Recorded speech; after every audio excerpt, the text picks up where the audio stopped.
27 passengers, all believed to be Chinese tourists. And Scarlett Johansson has been widely criticised for taking on the role of a transgender man in a new film. The actress will play 1970s Pittsburgh crime boss Dante Tex Gill, who was born as Jean Gill, identified as a man.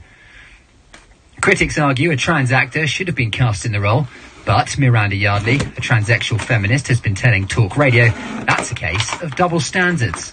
It's a bit rich, really, considering that we have transgender women, i.e. men who become women, deciding that they will occupy spaces on more women shortlists and are taking women's roles from women in political parties and demanding access to women's spaces. And the weather, dry with clear skies for most overnight, perhaps some patchy rain into western parts of Northern Ireland later, fine and dry tomorrow and very warm, some isolated showers. Betty! Knock out your tits! That's what I'll be shouting. Knock out your massive tits! That's what I'll be shouting. It's a sign of affection in Liverpool. We all love tits. 0344 499 1000. Can someone explain to me, please, the Fawari... this is a genuine question. This isn't me being an arch phone-in or radio host a la Ian Collins or Nigel Farage and asking something controversial to stir up an argument. It's genuinely because could someone explain it to me? Is there really... This question comes in two parts. It's a two-parter. You would have heard in the news there, no one listens to the news, that there is a furore about Scarlett Johansson acting a part of a transgender man, I think? Man, yeah. There's a furore about it. Someone from the 70s. Right, first of all, is there actually a furore about it, or is it three people on Twitter, or is it nice little bit of hype for the movie? Nice little bit of hype for the movie. What have we got to do? A little bit of hype for the movie. We've got to play in a trance. Let's put it out there that people are upset. Okay. So first of all, is there a furore? It's question one. Question two is if it's a flowchart. If the answer to question one is no, conversation ends. If answer is yes, move on to question two. Question two is then why? Why? It's not me being dumb. It's not me being obtuse. I don't know. You know, the world is evolving. And things are changing, and language changes, and everything changes, and I try to embrace the changes as best as I can. So I would like to know why. My kind of initial knee-jerk reaction is Hayley from Coronation Street was played by a woman. That was someone who was originally, well, okay, again I'm going to get the terminology wrong, but transformed. What's the word that I'm looking for? Transformed. No. Yeah. What is it not? What is it then? Anyway. Transition. Thank you. Everyone's so tired here tonight. I say everyone, I mean me and Kath. Transition from someone with the physicality of a man to the physicality of a woman, identified as a woman. And it was played by a woman. The character was played by a woman. And I remember when, I don't know how you say her last name, Julie Hesmondella, something like that. And when she started in the character, and it was obviously a woman playing a man. Wait, do you remember? With the little moustache? I don't remember. I don't remember Hayley's character before the transition. Yeah. Little moustache. But I'm also... So part of me thinks, well, hang on, but Hayley in Coronation Street, Hayley Cropper. But then that was like years ago. When did Hayley transition? 10 years ago? 15 years ago, probably? 15, yeah. Let's say 12 years ago. So have things moved on to such a point now where it's inappropriate for someone who's not trans to play? Well, I know Annie Wallace feels quite strongly about it.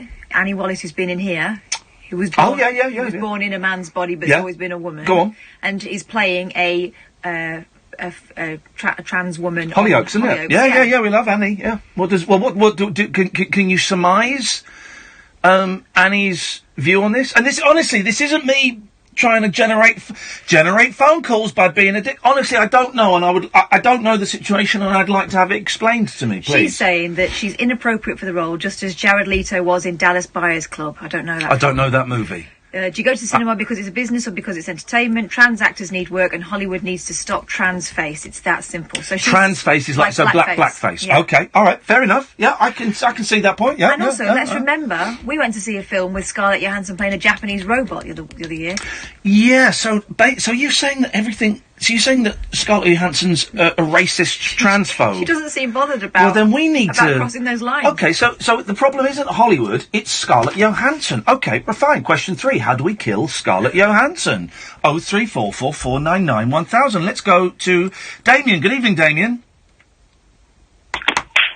Hello? Hello, Damien. Have I dropped a C-bomb? Because we've got, 8 lines full, and we never have 8 lines full at the top of a show. Well done, Sam, working sweating his little shaved balls off. God. Sorry, Sam. Damien. Yes? Yeah, it's quite busy, mate, so maybe you can get to the point. Right, first of all, Ian, I think the show is yours. It was the script. He's gone. All right, okay. Well, he was doing a voice, so let's... He's doing a crappy voice. Let's try Craig. Good evening, Craig. Hello. Hello, Craig. Hello? Yes, Craig? Hello. Oh, great. You can hear me? Yes. Fantastic. Quite busy phone line, so let's get to the point. Right, so Scarlett Johansson, it's not some sort of put up to make more money, because that didn't work for Matt Damon, did it? I don't know. What did Matt Damon do? Well, he went and did that big Chinese film, didn't he? And it flopped. And I don't think Matt Damon going to China to make a film called The Wall about the Great Wall of China is in any way comparative to what we're talking about. Is it? You talked about blacking up, so it is exactly the same. Well, no. Did Matt Damon? Okay, let me ask you some questions, Craig. And here's the thing: I know that you phoned in before I started talking about this, so I did. So I'm on the back foot. Okay. Well, you're not on the back foot. You don't actually have to talk about this, but we're going to because you're wrong. In The Great Wall, does Matt Damon play a trans character? No, but okay. No, hang on a minute. I'm in charge here. My name's above the door, as that previous caller reminded us. Does Matt? That's very rude. But okay. No, it's not rude. It's a fact. Yes. You're talking bollocks, and I'm going to prove you're talking bollocks. That's rude, but that's also a fact. Okay. Why am I talking bollocks? Because you've compared. Well, if you allow me to ask the questions, Craig, I'll show you why. In The Great Wall, the film that you've referenced, in comparison to Scarlett Johansson playing a trans character, does Matt Damon black up? No. Right, okay, so what the hell has it got to do with it then? And why did you mention blacking up? Because you mentioned it as you were doing the intro to this. Okay, but I didn't mention The Great Wall starring Matt Damon. So again, Craig, it's not a tricky question, mate. Why did you mention it in terms of blacking up? Because you're talking about people that are taking on roles when they're just actors. I'm going to try one more time, Craig. Right? And I know you're a new caller, but you've walked in. You've lain down in front of me. Okay. What the hell has Matt Damon being in a film set in China got to do with blacking up? Because you cross-referenced it when you were talking about Scarlett Johansson. I did not mention Matt Damon in The Great Wall. No, but you mentioned blacking up, and isn't that... Does he black up in the film? No. Then what has it got to do with blacking up? You're the one that brought the Matt Damon movie into it. Oh, okay, I'll take that away then. Well, why did you mention the Matt Damon movie? By the way, that film has now had more mentions in the last 5 minutes than it did on the entire time it was out in the cinema. Why did you... 2.5%. Why did you mention it? Only because you were talking about cultural appropriation, right? Well, okay. Does he do yellow face in it? Well, yeah, because he's playing a Chinese character, right? Is he? I don't know. No one's seen the film. We don't know. And also, when someone plays a Chinese character, that's not blacking up. Well, no, it's yellowing up then, isn't it? It's yellow face, yes. But does he put on yellow face and do the eyes? I don't know. He's not Prince. Okay, Craig. Let's. What did you actually call him for, Craig? I just wanted to say that I really like you, dude, and I follow you on Twitter, and you get a lot of grief. Apart from after this phone call, you won't. No, well done. I think I appreciate you're tired. Yeah. Well, yeah, okay, but that doesn't. Have we got time to get actually back to Scarlett Johansson and why she shouldn't get a load of shit off Twitter? Okay, yes, go on then. Because she's an actor. Yeah. That's it. Well, okay. Well, then you're taking us to. I don't know if the fuss she is getting is off Twitter. I mean, I bear in mind yesterday we talked about a gentleman called Ahmed Best who played Jar Jar Binks in Star Wars. He got hammered, bless him. He got hammered, and he came very close to killing himself 20 years ago. 19 years ago, it turns out. Yeah, came very close to killing himself. So I am always, I'm always I'm recently reluctant to give anyone a particularly hard time for career choices they made. I just want to know, because I don't know, if there is a fuss about her playing this character, and if so, why? I just like to understand it, because I don't understand it. Well, I think what you've got is, because social media has such a massive presence, that you get a lot of people just shouting into a bell room of their own hate. A bell room, yes. Well, yes, I suppose you do. But hey, listen, I'm kind of off Twitter now, and I love it. I don't tweet during the day. I can't access Twitter or Facebook on my phone, so I kind of check Twitter in the morning, and if I'm out for a coffee, I might check it in the Costas. Although today, what I was doing was watching the South Bank show special from 1983 about the making of Give My Regards to Broad Street, the Paul McCartney flop. Right. So, and then when I come into work, I'll do a couple of tweets to promote the show. And that's it. So I saw a couple of people having a go at me on Twitter. Some people having a go at me on Twitter yesterday because of the political editor that talkRADIO have been appointed. A person I will probably never speak to, I have absolutely nothing to do with, couldn't care less, and people were having a go at me about it. So I'm glad to be off Twitter. And I think that's right, but it's such a shame because... No. Why is it? It's not a shame. Twitter's pointless. Twitter is useless. Twitter is meaningless. If you take all of the meaning that you invest into Twitter and remove it, then it's not a shame. Because you've got 3 hours of me every single night. 3 hours of me where you can listen to me talking for longer than 280 characters, and you can respond in more than 280 characters. You can engage with me in a much more meaningful, deeper, useful way than Twitter. I agree. But what I'm trying to say is that it's not Scarlett Johansson's fault. It's social media's fault. It's the fact that stupid people have got... Well, no, but if she... But hang on. If it was inappropriate for her to take the role... Why? How can it be inappropriate for her when she's an actor? Well, okay. Well, no, that's like saying Dustin Hoffman shouldn't have played Tootsie. No, it's not. It's not, because the man dressing up as a woman was integral to the storyline. That was the storyline. But, for example, it would be inappropriate if I were an actor. And by the way, the show that I auditioned for and didn't get the part for, but they said they like me and they want me to go back for more auditions, was Hollyoaks. But really, yeah, it's absolutely true. Nice one. Yeah, thank you. But if I was an actor and they said, right, we've got a part for you in it's a TV series based on the life of one of Britain's best loved comedians. You've got the lead role. And it's gonna... Can you do a Dudley accent? Yeah, I think I could probably manage that. Okay, right, it's gonna be the whole thing. It's Lenny Henry, and you're gonna have to black up for it. Now that would be inappropriate, wouldn't it? All right, yeah, that's fair enough. So I wonder, and I just wonder, I don't know, I wonder if an actor who is not trans playing a trans character, if that is the equivalent of a white actor blacking up to play a black person. What you're saying is, what will we think about ourselves in 20 years' time when we look back on it? Do you know, I wasn't saying that, but yes, in a roundabout way I am. I wonder if Scarlett Johansson makes this film, if 20 years' time we watch it on DVD and go, oh my God, I cannot believe we thought that was okay. That's a good point, Craig. I think that's what you're looking at. You're thinking forward. Right now it's okay, but in 20 years, what the fuck? Whoa, there we go, Craig. Thanks very much indeed. Well, What a first call. What a first call. Sorry, YouTubers, you would have heard that. It was quite intelligent until that. Well, there were bits of it. Moments. No, hold it. Hold it, hold him back the tears. Hold back the tears, because we're going to do some adverts. Then when we come back, you're going to talk, lady. Okay, lady? We'll see about that. Oh, cheeky! What a little tease! Talk Radio. Contact Talk Radio. Call 0344 499. Hold him back the tears! 87222. Text costs 25p plus your standard network rate. Or you can tweet us at Talk Radio. I'm enjoying getting... We'll get you talking. Callers. You want a quality van at an everyday price?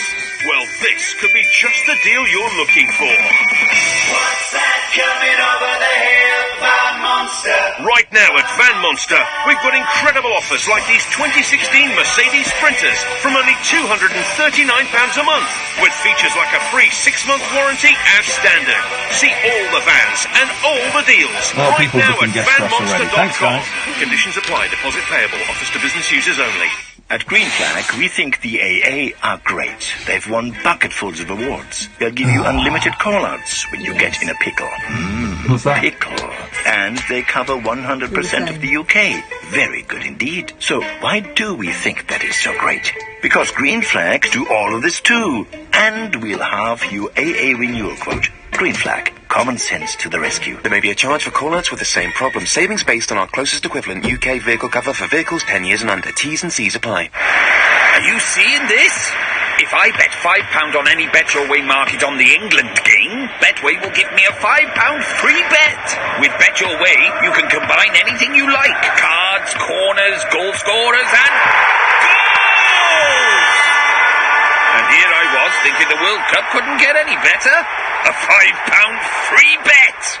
Betway, for the love of the game. Single bet at odds of evens or over. 18 plus. T's and C's apply. BeGambleAware.org. And here at the Construction Site Cup, the contractor team is down to 10 men. But wait, they're bringing on a super subby. A few, in fact. Brickies, Sparkies, Chippies. What a hat trick! Looks like this contractor and these subcontractors used some great tactics and went to supersubby.com, where contractors find subbies and subbies find contractors by skills, location and trade. It's free for subbies with a 3-month free trial for contractors. So download the free app or visit supersubby.com. Super Subby, the new smarter way to find site work. Holding back the years. Summer's here. Don't miss a drop. Get outdoors with the Land Rover Summer Sales Event from the 6th to the 8th of July. Enjoy 15% off all accessories and an additional £1,500 deposit contribution with 5.9% APR representative PCP finance. Search Land Rover Sales Event. Land Rover, above and beyond. Selected models only. Credit subject to status. UK 18 plus only. Terms and conditions apply. Black Horse Limited trading as Land Rover Financial Services. 15% off all accessories. Purchased alongside a vehicle between the 6th and 8th of July 2018. Subject to availability. At participating retailers only. Take a trip into the alternate reality of late night radio. I think I'm in something like The Matrix, and so are you. The late night alternative. Hello, hello. With Iain Lee. Is there anybody out there? On Talk Radio. Hello. 0344 499 1000. You can listen on DAB, download the app, or go to talkradio.co.uk. I did promise you, I teased you guys saying Catherine will be allowed to speak. The mouth guard comes off and Catherine's mouth opens. Let's hear what comes out. Well, I just wanted to add to that conversation you were just having about, and I get that actors pretend to be other people, but I think you're right, and you know, I kind of think Annie Wallace is one of the most insightful people I've ever had the pleasure to meet about this, for obvious reasons.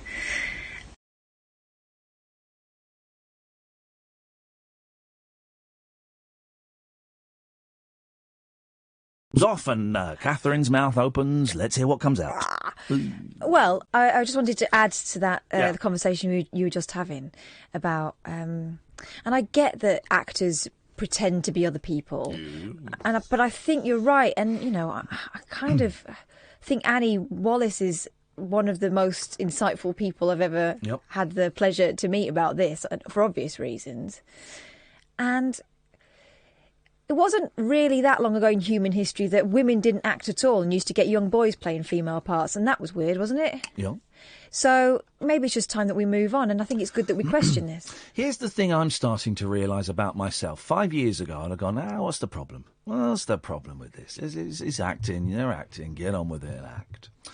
But as I get older and ever so slightly wiser, I'm beginning to realise that I don't actually have a say in this argument. Yeah. It's not my argument, so I don't have a say in it. And any say I have is kind of invalid because it's not about me. It's not about me. So, and that's quite a realisation to make, that actually I don't have to have a horse in this race. I can't have a horse in this race. I can, but the argument does not impact on me in any way whatsoever. So I need to learn to sit back, shut up, and listen to those who it does impact on. And it's only saying that out loud now that actually I'm starting to get that. You know, it's a few years ago, I go, that's the problem with this. It's acting. Get a woman to play. It's acting. I was... this is brilliant news. Absolutely brilliant. Right, let me make sure I get this right. Right. Remember Kirsten, who we had on? Yes. Kirsten Ashby. Yes. Right, she was the young lady who was out having a night at the neighbours, and the guy... let me get his name, because his name in the press has been reported wrong. And I've been talking to Kirsten, James Bowen. I think his name is Richard or something. James Bowen is his real name. And I've been talking to Kirsten, I've been talking to Paul's dad, and for those who don't remember it or didn't hear it, young lady, mum of a beautiful little girl, and she was at some neighbour's house, and there was a bit of drinking going on, and this bloke, this James Bowen, poured petrol on her and set her alight. Just the most senseless, horrific attack. And I was so lucky that Kirsten invited me round to meet her and her mum and dad and her little girl. And I spent a lovely afternoon with them. And I've told them that when I get the new place, they need to come round and see the new place, because the daughter would love the gun. And anyway, so what happened is the Crown Prosecution Service, I think I've got this right, he got sentenced to whatever it was, 16 years or something. And he was remorseless, wasn't he? Yeah. And the CPS said, nah, that's too lenient. So they appealed, and it was in court today. And I can tell you that, so he went to the High Court, his sentence has been increased to life, and he's upgraded to a Category 1. And I said, what exactly does that mean? So this is from Paul, Kirsten's dad. He can apply for parole in 12 years, as per the guidelines, but as he's now Category 1, the parole board won't look at him after such a short time. The potential is for a minimum of 30 years. 30 years. Well played. And, and Paul says, thanks to us, me and Kath, we didn't do nothing, and thank you to the listeners, you dear listener, for your support, because I know some of you chipped in, and the whole family got loads of nice messages after we played the interview out with her. And I was so pleased with that, because he's a nasty piece of work. And you're right, in court, laughing, shrugging his shoulders. Blowing kisses to his girlfriend. Oh, outrageous behaviour. Even the attempted murder, put that to one side. Just the arrogance of the man. And what's great is the whole family, the Ashbys, are so relieved. I mean, they were kind of cool with the first sentence, but to have it extended like that, have him changed to a Category 1, have it to, it could get 30 years. Fantastic. And so, well done to Kirsten and to Paul and to Lynn and to the whole family, because I know we've kind of shared a few messages back and forth. And it's been a really stressful time for them, and they were worried that possibly he might get a reduced sentence, all of that stuff that goes with it. And I had a couple of emails from Paul and a couple of Facebook messages from Kirsten, so, yes! Brilliant news, isn't it? Lovely. Well done. Let's go to Jack. Good evening, Jack. Hello. Hello, Jack. Hello. I'm just calling up because my dog just died recently, and I don't know how to, go around it. What was your dog called? Indian. Okay, and how old was it? It was 12. Okay, and what make was it? A Lamborghini. Thanks very much for calling, Jack. Try harder next time. Let's go to Sandra. Good evening, Sandra. Hi, Ian. How are you? Has the summer holiday started? I think it has for some people. Oh, it has up in Scotland. This is the next... All the signs are there. This is the next 7 weeks, guys. The next 7 weeks is kids phoning up, talking rubbish. I know, and also, my mother-in-law has dementia, and I kind of help her as well, as my son's having autism. Oh. And my own health problems. So she's phoned, like, community alarms about 12 times. Oh. She's phoned who? Community alarms. Oh, okay, right. Oh, blimey. Just call me Mrs. Ben. Okay, it's all go, isn't it? It's all... Well, I tell you what, why don't we swap numbers? Your mum can phone me, and the kids, apparently years 11 and 13 are off. So that we'll give them your number and they can phone you up. Does that sound like a good deal? That sounds okay, aye. Fine, good. What have you got for us, Sandra? Yeah, it's just that thing you were talking about, you know, the transgender stuff, and, yes. You know, people forget, for example, that Daniel Day-Lewis played Christy Brown in My Left Foot, a disabled person. So it's okay for an actor to pretend to be disabled. Well, that was then. Are we not moving on? Well, I don't know. It's not the same thing. It's similar in that it is someone playing a physicality that is not their own. But I just want to be careful of, you know, because I'm treading really sensitively, Sandra, because I know some people might go, well, hang on, you can't compare being disabled with trans. And we're not, and I know you're not. Yeah, that's a good point. I always felt really uncomfortable. I remember watching as a kid, because I thought it would be a laugh.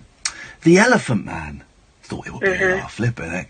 David Lynch is not a laugh. Well, no, it's John Hurt, isn't it? Although, who played him? Who played? Here you go, Catherine. Catherine and Sandra for 5 points. I don't know. Who played the Elephant Man in the No. What is this? Who played the Elephant Man in the Broadway musical? I don't even know the musical. That's a great question. It's a great question. Was that a Bowie one? It was a very famous, one of the most famous rock singers of all time. Oh. Like Roger Daltrey or someone? David Bowie. David Bowie played Did you? I got 5 points. Oh, she got 5 points. Fair enough. Catherine's a terrible loser at quizzes. I remember that because I'm a big Bowie fan.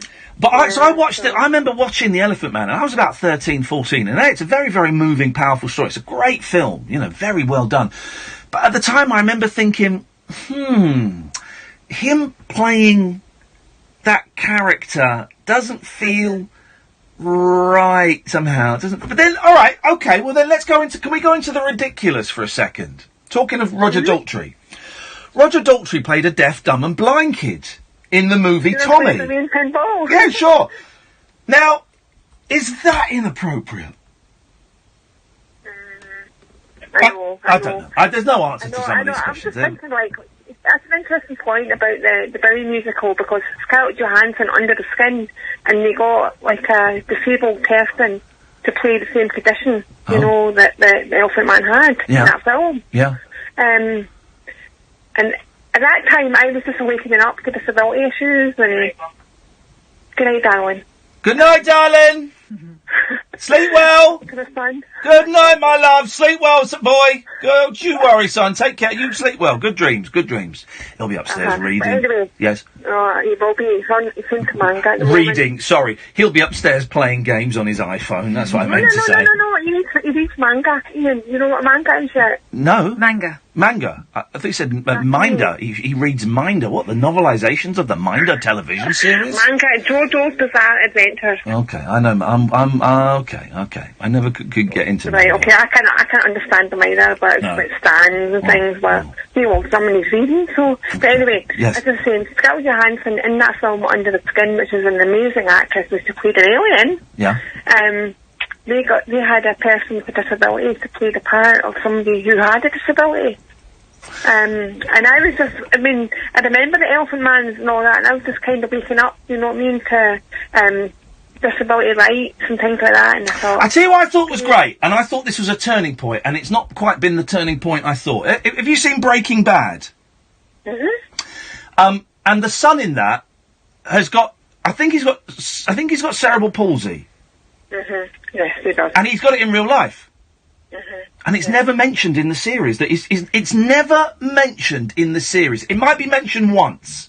But in the whole of a 7-season series, it's never mentioned. It's not what he's about. It's never mentioned that he has a disability, or as they call it in America, a handicap. They still use that word, which always makes me shudder. Oh, I know. But it's never mentioned. And I saw that, I thought, halfway through season 2, they're not mentioning this at all. This is great. He's just a kid. And I thought, this is going to be a turning point, and we're going to see more of this in films and TV shows. And we haven't so far. That appears to have been a blip. But I thought that was great the way they did that. Right, and then going back to the race thing, Yeah. that's exactly how I felt, and I know he's not your favourite person, but when I first saw Luther with Idris Elba, right? Yep. Black police officer, Yep. It's not about him being a black police officer, it's about him being a flawed human being who just happens to be, look a certain way. And I thought, it's brilliant, because it's not... We're not doing that anymore. We've moved on to the point where you see the person. Well, can I just say as well, though, Catherine, that we had actually, somebody who was a police officer with autism. And I think that's amazing. Yeah, what was that one? Oh, no. In real life? TV program in real life, All right, okay. Hey, I've got one for you. We're bouncing all over the place, guys. You remember when Lewis Hamilton mocked his nephew, 6-year-old nephew, for wearing a dress? And everyone went, dude, that's well out of order. If he wants to wear a dress, let him wear a dress. And then, Sandra, did you see Lewis Hamilton's apology last week? No, I didn't. He says, something like, I want to say sorry, right, for the whole furore about the dressing. So it's a picture of him on the front of GQ or some magazine wearing a kilt. So what he's doing is he's equivalating, that's a word, Scotland's national dress, which is worn by a huge amount of men, with girls' clothing. So that's a real hodgepodge. Cultural appropriation. Yep. Insensitivity. Yep. Well said, Catherine. And well said. And just being a knob. Yeah, just being a knob. And I saw Limmy was furious online, and I saw a few people going, dude, that's out of order. That's two things you have to apologise for that's now. That's like him sticking a sari on and going, job done, guys. I want to say sorry, guys. I want to say... Well, except the sari is women's clothing. I guess. So it's a little bit closer. Kilts, I know women can wear kilts, but traditionally they're worn predominantly by men. And he's going, hey, women's clothing is fine, guys. Look, I'm wearing a man's kilt. And it's... all the Scottish men are going, dude, I won't do the accent. Are you going to wear a kilt when you come up to Scotland? I've worn a kilt. Oh, I haven't got one, but my mate Conan, when he got married, he's got Scottish heritage. I was one of the best men. We all wore kilts. But you have as well, so it wouldn't be massively out of order for you to wear one. Well, no, but I love a kilt. And then during we did it without any pants on, and then during we did some dancing at the end, some Scottish dancing, and someone came over and said, I think you should put some pants on. Oh dear. Everything was... There was one bit... Was your sparrow not heavy enough? Conan won't mind me saying this. This was at another wedding where Conan was wearing a kilt. Absolutely wasted. So drunk, right? And it was at the end of the night, and he's there playing the ukulele. And I just went, Conan, your nuts are out. And his kilt was so high up, his nuts were just there on the chair. Like, Conan, cover your nuts up. No, TMI. Sandra, it's nice to talk to you. Thank you very much indeed. 0344 499 1000. We got Jake, Gary, Richie, Ben, Andre and Alan. Busy old night tonight. And there's Catherine and I both feeling a little bit flaccid, inappropriate choice of word after that last story. But there you go. This is the late night alternative with Iain and Kath on Talk Radio. Yeah, his bollocks are just hanging out, man. How was his skirt, though? I think he might have had a foot up or something. I was going to say, he sounds like he was doing this all out. He was so pissed. Philip Schofield here. So pissed. pissed. With WeBuyAnyCar.com, you could find out what your car's worth in 60 seconds. Then you can good get news back about to doing Kirsten, whatever isn't you were doing. Yeah. Absolutely brilliant. I'm so chuffed about that. You can't see, but I've sculpted a flamingo mid-light, and I'm pretty pleased I know with exactly it. what you mean. To find out how much your car's worth in 60 seconds, enter your reg number now at WeBuyAnyCar.com.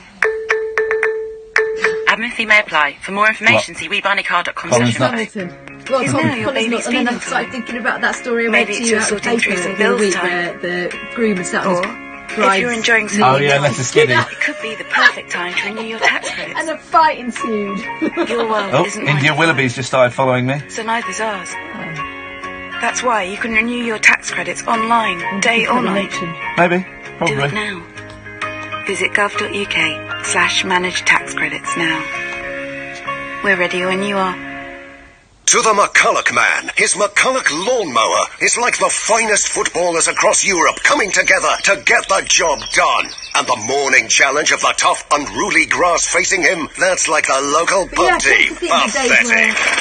He'll cut them down to size long before the midday kickoff. Game over. What's the line in Tropic Thunder? Never go full retail. You know, it's that thing of you go up to a certain level. The joke was you got to a certain level of disability, you get an Oscar. Hello, I'm here at McDonald's with Hannah, who witnessed a legendary event. Tell us more. Well, I was in line when I saw them place the most succulent-looking, crispy-coated chicken breast fillet in a bakehouse roll. And you got the Oscar for it. They asked for it with hot and spicy mayo. Sounded tasty. Tasty stuff indeed. With your choice of corn mayo, hot and spicy mayo or barbecue sauce, experience the Chicken Legend range at McDonald's. Served from 10:30am, subject to availability, participating restaurants only. This is for a dad, a brother, a nan. This is for a friend, a neighbour, a colleague. This is for the thousands of people living with cancer. This summer, do something incredible and brave the shave for Macmillan Cancer Support. Get sponsored by friends and family to shave your hair, and you'll help Macmillan support even more people with cancer, so they can live life as fully as they can. For everyone and every reason, by braving the shave, you'll be doing something amazing. Sign up today at bravetheshave.org.uk. Afternoons with Jamie East on Talk Radio. Investigate the unlimited possibilities of speech radio. This is what I was going to say. Progressive disease. What is the best piece of gossip that you have ever heard is solved? The radio show that questions the very nature of our reality.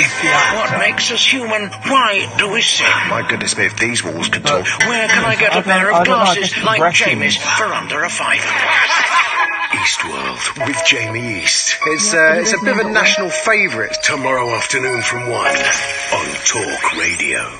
The radio show where the owls are not what they seem. Do you or have you ever watched Twin Peaks? The late night alternative with Iain Lee. They could be dreaming and meeting each other in their dreams. On Talk Radio. Okay, so we Catherine and I during the break, what were we talking about? Go on. We were talking about how Sandra raised this idea that, you know, disabled actors aren't generally recruited to play disabled parts. Yeah. And she cited Daniel Day-Lewis in My Left Foot, for example. I've never seen that. Is that a degenerative process, or is he the same all the way through? I think he's the same all the way through. And then we were saying, so we were kind of, we talked about Tom Hanks in Forrest Gump, where he plays someone with learning difficulties.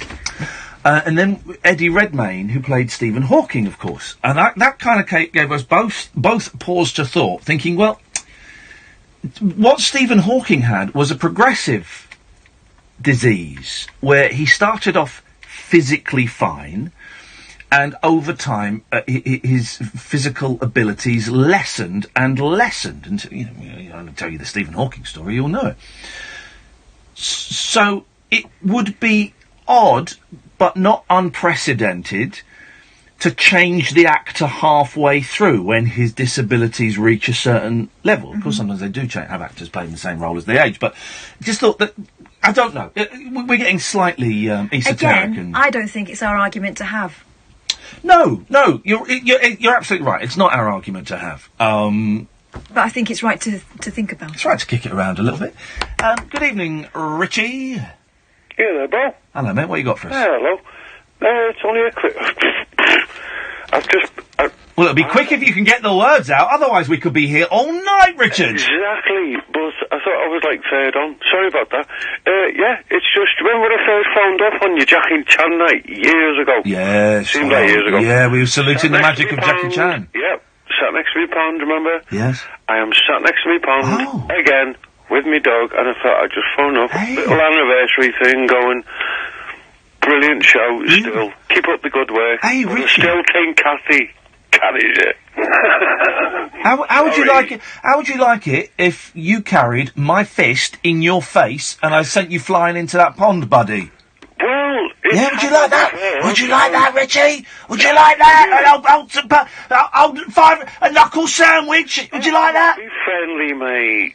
Come on, I'm giving you props here. You're not. You're giving me props, and then you're taking some of my props away. I'm not. I'm being nice. You call me a shit dad. I don't remember that, but I only. What? It was to do with social media. It was Father's Day, and I said, my daughter didn't even send me a text, and she only lived like 2 doors away because she moved out. Yeah. And you went, you must be a shit dad. Yeah, no, that sounds about right. I don't remember that. I don't remember that, but I stand by that. Have you spoken to her since? Of course. Did she send you a Father's Day card this year? University in London, no? Oh, London University. Fashion. The age of 20, everything's good. Did she send you a Father's Day card this year? Did she, folks? Whoa! What is going on with everyone tonight? Richie, you can't say that word! What is going on with everyone? Drink, is my guess. Is this what the summer holiday is going to be like? Apologies to the people on YouTube. You get all the swears. How? It's really easy to not swear. It is really easy to not swear. My kids are 8 and 6, right? 8.5 and 6.5. Only twice in the last 8.5 years have I sworn in front of my kids. And one of them was when I was driving, I forgot they were in the back of the car. Someone cut me up and I went, "Oh, you massive cock." And the boys went, "What's a cock, Daddy?" And I went, "Oh, it's a male hen." Right, so dodged that one. And another one, it was actually a few weeks ago, I let out an S-bomb, but they didn't hear it. Right? So that's 8.5 years of not swearing, right? People can't manage a 5-minute phone conversation without dropping an F-bomb. What is wrong with these morons? This is Talk Radio's fault. When I was at LBC, when I was at Absolute, when I was at Virgin, when I was at the BBC, very, very classy callers, very classy listeners. Talk Radio, it's all yobbos and thugs and drunks. That's who we've got. That's who we're entertaining. Wowzers, thank goodness we have got a dump button.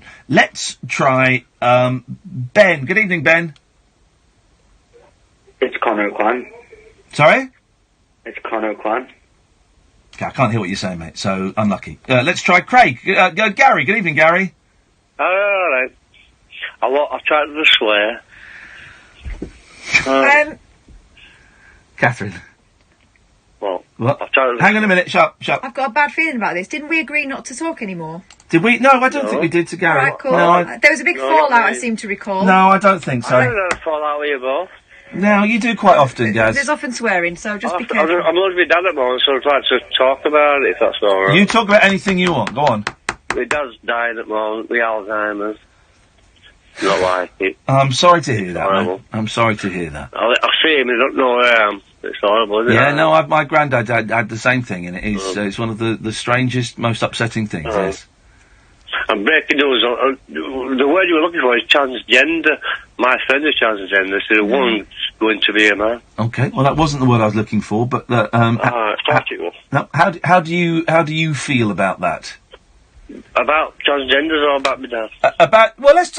Let's focus on your dad. Go on. I feel horrible, tell you. I'm not looking forward to it. I have to buy a new suit and everything. Hang on. Huh? You're not looking forward to your dad dying because you'll have to buy a new suit. And I'm going to miss him a lot. There we go. There we go. Well done. Well done. It's my dad at the end of the day. Of course he is. He was a bit of a gangster back at the day. Was he? Was he a bit of a bad boy? Bit of a bad boy, yeah. What did he get up to? Car ringing. He was what? Car thief? He was a car ringer. A car ringer? I don't know what that means. That means changing number plates. Oh, naughty boy. Naughty boy. Naughty. We used to rob banks as well. He used to rob banks? Mm. Did he ever go to prison for it? He did. Wow. Flipping He it. went to prison for it when I was born. Wowzers, there you go. He died now. More real. Well, how long do they think your father has left? They say prefer for worst. They say what, Gary? What's that? What they say? What? They said prepare for worst. Prepare for the worst. So it's gonna happen any day. Is that what they're saying? Yeah, it can do. Yeah. Oh, mate. Listen, Gary, I'm sorry about that. I wish you the best of luck. Losing a dad, as I know, is horrendous, and I hope that you and your family get some peace from that. Let's try Jake. Good evening, Jake. Hello. Hello, Jake. Oh, hi. I just wanted to talk about in my opinion, the biggest problem is just. Okay, let's try James. Hello, James. Okay, let's try Mark. Good evening, Mark. Hi, Ian. Hi, Kath. It's a real person, don't worry. Hi, this is a real person, because he doesn't sound about 15. Yeah, go, I'm real. Go on, Mark, what you got? They're all coming out tonight. I love it. I love it. It's what I live for. Is it a full moon? I can see another couple on the switchboard already, but thank you. No. Yeah, go on. what I called up about was yes. talking about disability in the media and film and that. Yeah. A really positive thing happened today. Go on. ASOS, the online clothes retailer. Oh, no, go on. I saw this story the other day. Go on. Using disabled models. Haven't they... Myself. Haven't they come up with... I didn't see the full story. Yeah. Haven't they come up with some clothing that is... suitable for wheelchairs? Go on. So you've seen it better than me, Kath. Yeah, they've sort of redesigned things so that it's... Now, if you've ever had to dress someone who's sat in a wheelchair and cannot stand very well or at all, like I've done with my mum, it is... getting a coat on my mum is a nightmare. Because it can't move her body and she's in the wheelchair. So this is a brilliant thing for a massive... fashion, and what is it? A chain? It's not a chain. It's an online thing. But ASOS is. I've shopped in ASOS. Yeah. So this is great news. Yeah. I can only use half my body because of my stroke. Yeah. So I dress myself, but it takes forever. So I mostly end up having to wear joggers. You know what I mean? Oh yeah, of course. It's easier to put on unless I'm going out. I'll put jeans or trousers on. Yeah. It takes me forever. I bet. But while I still can, I will do it. Good for you. Yes, as my mum says, if you don't use it, you're going to lose it. So well done. Yeah. Another thing I rung up about. Yeah, go on. I hope you don't mind me talking about this. If it's about how good Catherine was the other day, I kind of think we've moved on from that a little bit. That was a while ago. A lot of people won't get the reference. Don't know what you're talking about. So let's not mention that. No. You know, because I run my own radio station and that. Hey, it's Reggae Box, Reggae Box, man. I hate reggae, but yes. Yes. Hang on a minute. I got beef with you because now because of you, I keep finding myself getting caught up in when I look on Twitter in reggae conversations. I was in a reggae conversation tonight. I hate reggae. I know you do, but I've done my first live interview tonight. Oh yeah. With a person called Sir Lloyd. He's a reggae person, is he? Right, yeah, of course he is. Yeah. He's been in the business 40 years. Right. And he's got his own record label, does record producing. I won't go down the reggae route. This is my philosophy on radio. I won't go down the reggae route. I will not go down the reggae route. Hang on. This is my philosophy. I won't go down the reggae route. And this is Catherine's philosophy. I'm not in a bad mood. Mm. No, I'm not talking about Go on, Mark. the reggae. I'm shutting up now. What happened? Yes. Because it was my first live interview, and I was bricking it, to be honest. And because he's a professional, he's been in the business 40 years. I interviewed him anyway. After I interviewed, I spoke to him on the phone after. Yeah.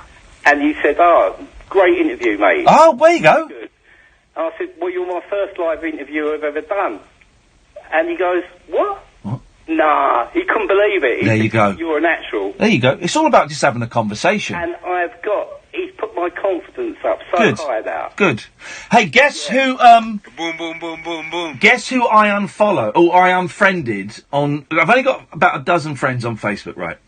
Guess who I unfriended on Facebook yesterday, Mark? Who? Boom, boom, boom, boom, boom. Ladies and gentlemen, Mr. Carl Malcolm. All right, old teacher. Hey, fatty, boom, boom. That's him, isn't it? I unfriended Carl Malcolm. Boom, boom, boom, boom, boom. There you go, you see. That's how cool I am with reggae. What did he do? He just kept posting about reggae. Mark, thank you very much for that, and well done, mate. You should be very proud of yourself. Let's go to Alex. Good evening, Alex. How are you?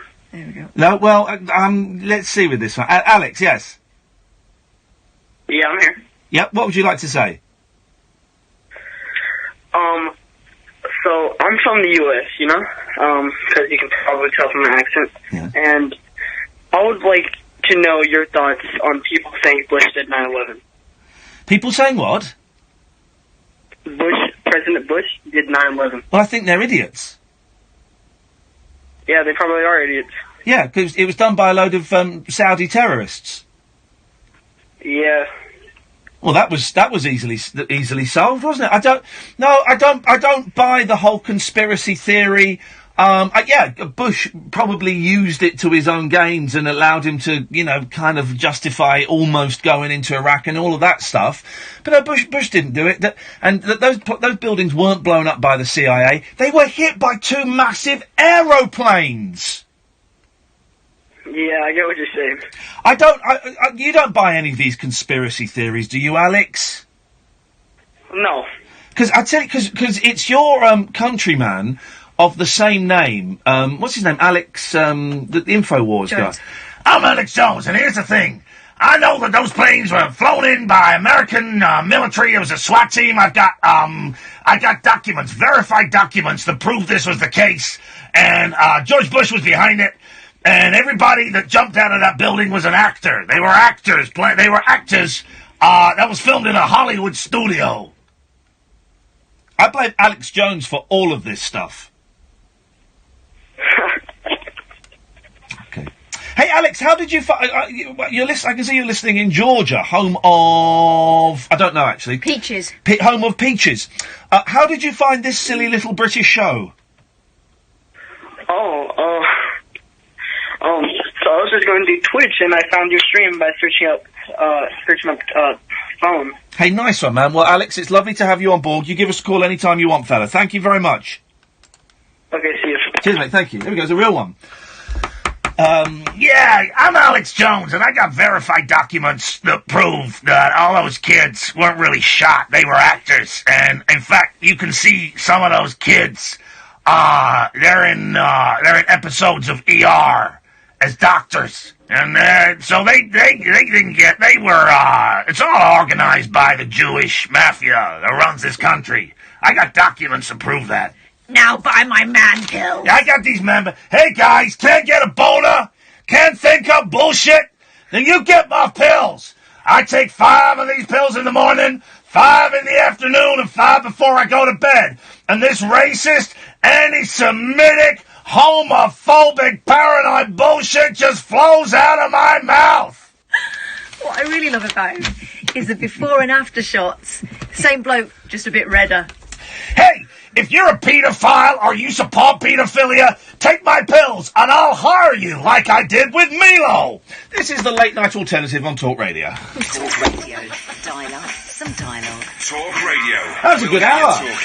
The big story. That was like a proper show. Radio with the Times. I'll have a drink of coffee, Seth. Every weekday from 6:30, join Julia Hartley-Brewer for in-depth analysis of the morning headlines. Don't just be informed, be well informed with fearless debate and in-depth opinion from right across the political spectrum. Join me, Julia Hartley-Brewer, for the biggest breaking current affairs stories, top guests and razor-sharp reaction. Get a better quality conversation at breakfast. The big story of the day with Julia Hartley-Brewer on Talk Radio with the Times. Know your Times.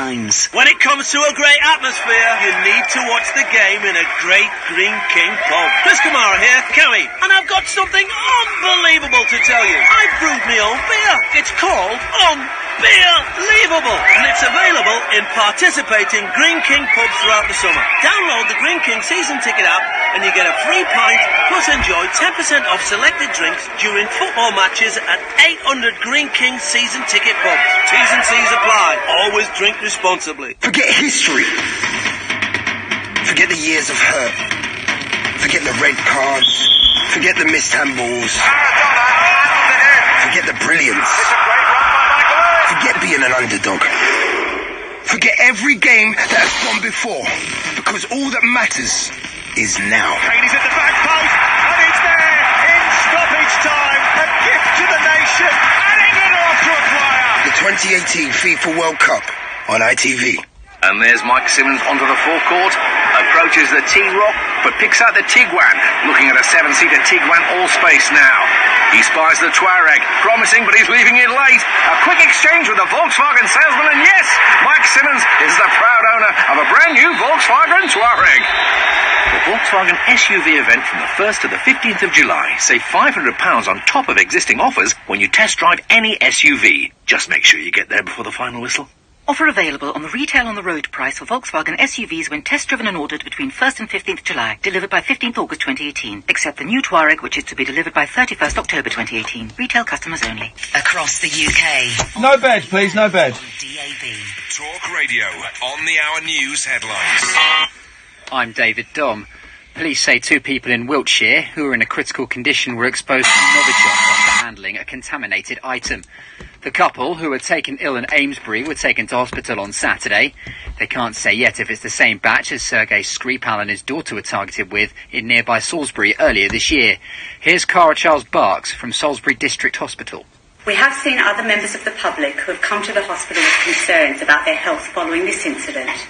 We have carried out appropriate tests and none of these individuals have needed treatment. A teenager has been charged in connection with the death of a 6-year-old girl from the Isle of Bute. Alicia McPhail was reported missing on Monday morning. Her body was discovered just a few hours later. The boy, who is 16, is due to appear at Greenock Sheriff Court tomorrow. 49 people are missing after a tourist boat capsized off the island of Phuket in Thailand. The governor of the island has upgraded the total after the vessel overturned in the Andaman Sea. The boat was carrying 97 passengers, all believed to be Chinese tourists. And paramedics suffer verbal abuse from members of the public on a weekly basis. That's according to Stephen Frost, who works in South Oxfordshire. As the NHS turns 70 today, he's been telling Talk Radio there's still plenty of reason to smile. It's a job where you get to help people and know that you're making a difference to people's lives. You know, we go to them when they're in their time of need and we're that support that is there for them throughout. It's a fantastic employer. It has its ups and downs, like every company. And the weather, any showers dying out overnight. Tomorrow, another dry and very warm day, but isolated showers are possible in Northern Ireland and South England. The Late Night Alternative with Iain Lee on Talk Radio. Sorry, mate. We have Take a break. ways of making you talk. I'm gonna get dressed up and do it for myself. What's happened to the phones? I don't understand it. From my health. I'm taking myself out on date, ordering champagne, gonna make it rain, gonna go insane. I'm gonna swoon me. Y'all don't wanna spoon me. It's what comes next after the makeup sex. If you can't love yourself, how the hell you gonna love somebody else?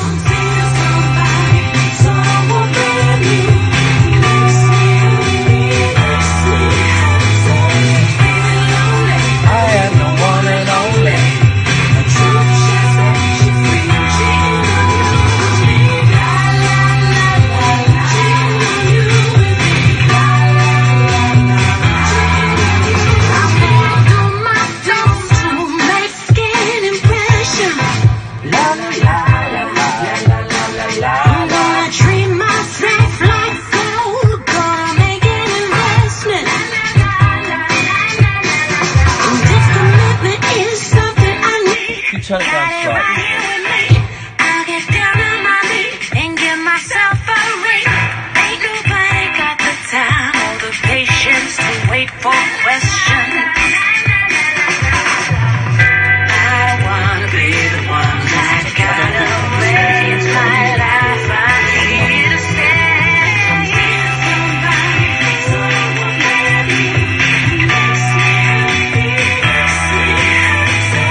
Simone Coppola, and I met her when I was in New York for no other reason than just to hang out with her.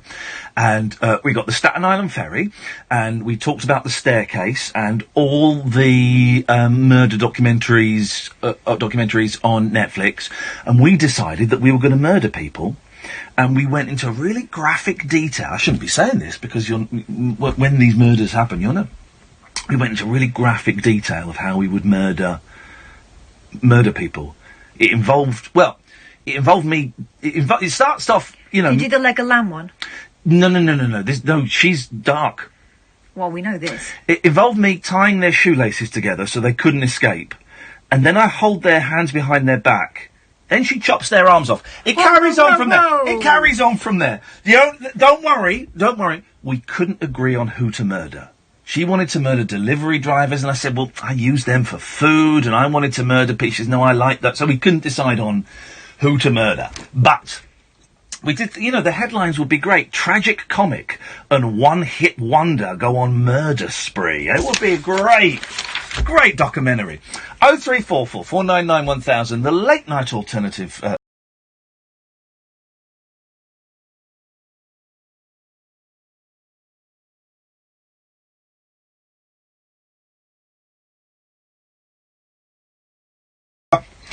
Excuse me. There we go. This is live.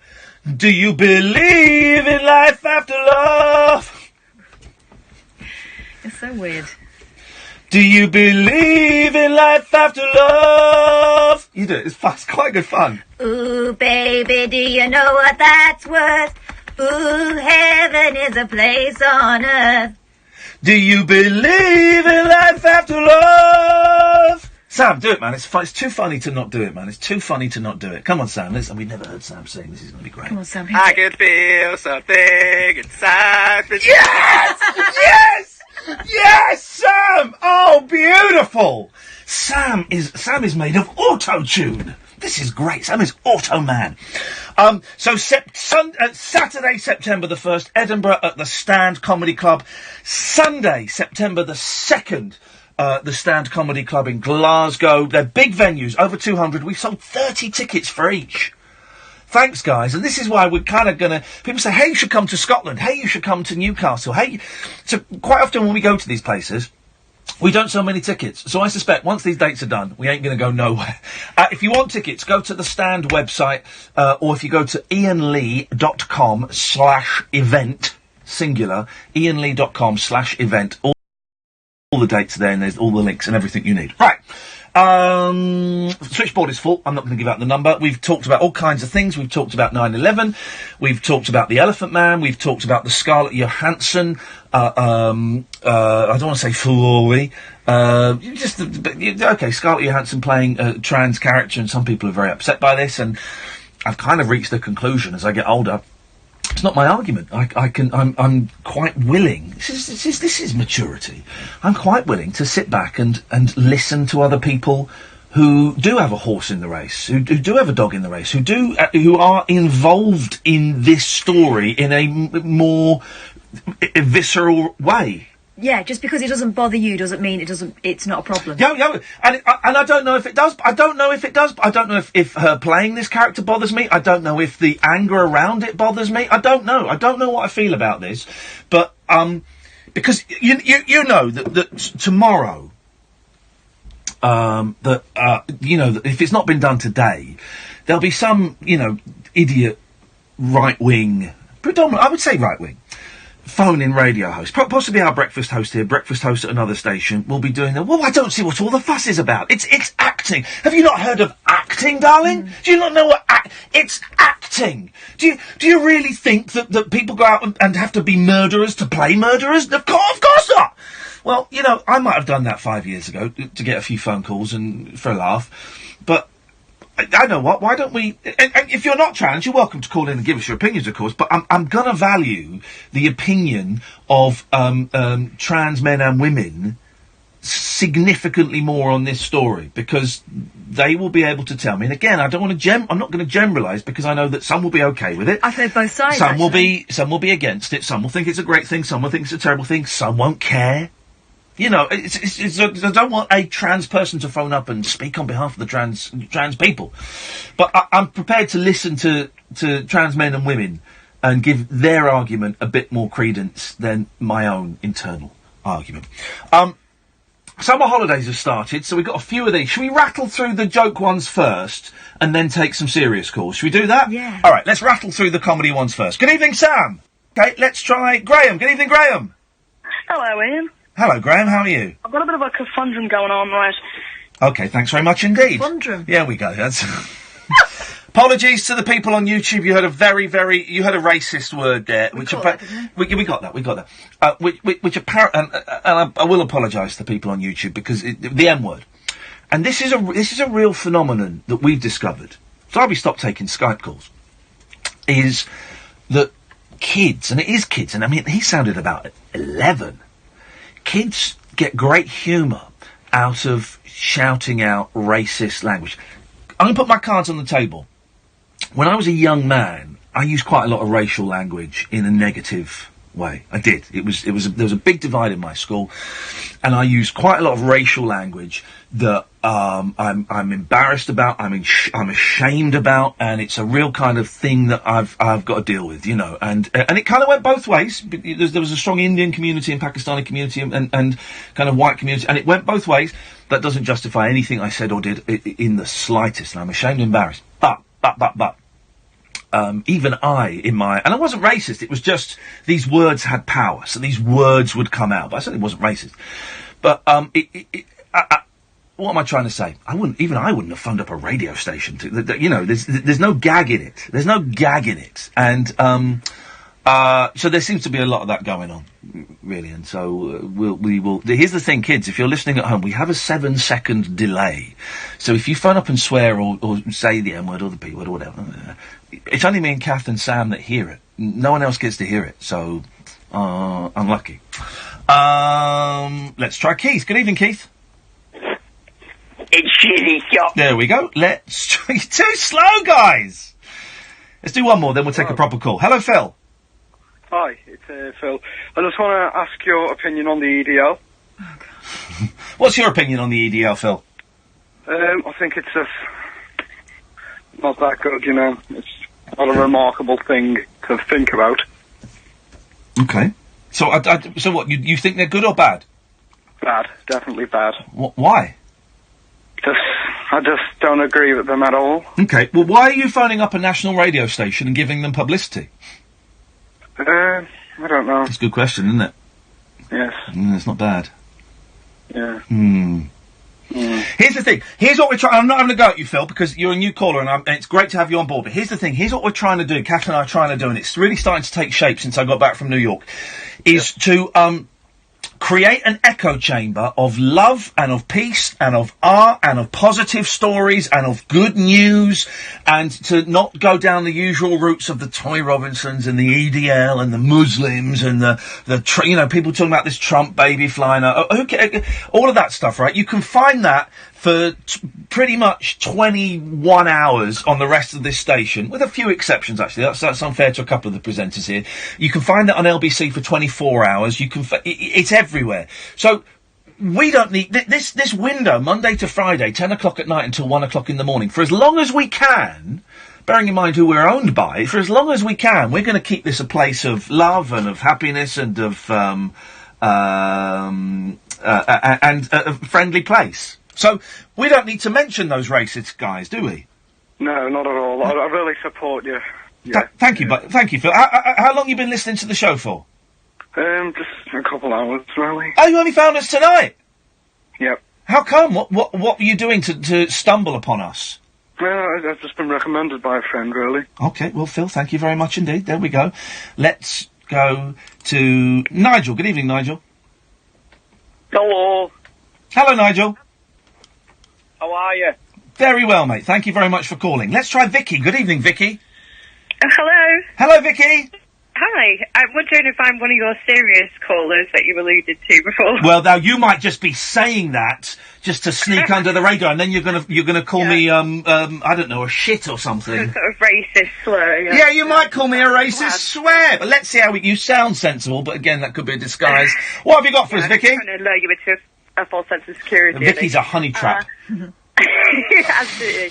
Did you watch Love Island tonight? Because I have to talk about yes, we did watch Love Island, and then, but, I missed the last, thank you for reminding me, I missed the last 5 minutes because I had to come in the studio, and normally Catherine comes in with me, and I said, Kath, can you stay here and watch it and tell me what happens? So, Catherine, we haven't had this conversation, I'm so glad you reminded me, Vicky. Oh my God, I'm so What happened at the end of Love Island? Right, yes. so, you had Thingy, who wasn't being funny, but did fancy her mate's boyfriend and went out on a date with him, but wasn't being funny and she was being honest. Georgia. Yeah, we go. Yeah. Yeah. Little G. Yeah.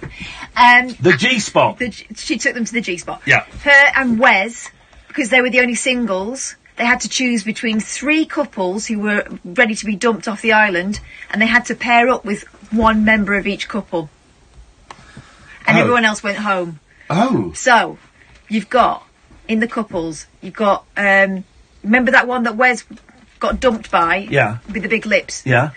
Her, what's her name? Megan. Megan. And some fella. Alex. Yeah, that she went off with. Don't worry about the one with the glasses. Don't worry about the name. Oh, the guy from Half-Life? Yes. Okay, yeah. do you know that game, Vicky? There's a game called Half-Life. I know about Half-Life, yeah. Yeah, he looks like him, doesn't he? He does. Yeah, he does, yeah. Right. So then there's him. Then there's the girl with the tattoos who he went on a date with. Wait, just stop for a second. We've just gone from a call about the EDL to this. this is how stupid this When he said that he'd only been listening for 2 hours, I was like, wow, you're in for a treat. or a hideous shock. Anyway, go on, Catherine. Yes. So there's them two. Yeah. Then there's tattoos. Yeah. Oh, yeah. And lady tattoos. Yes. Yep. And the fella that she was with. Yes. Male tattoos. Yeah. There's double tats. Double tats. And then there was that guy with the tortured eyebrows. Yeah. Who went on the date with G first. Yeah. That's right, isn't it? They all look the same. Yeah, and the girl that he was with. And the girl that he was with. Danny Dyers. Yeah. Yeah, so 3 of them were up there. Yeah.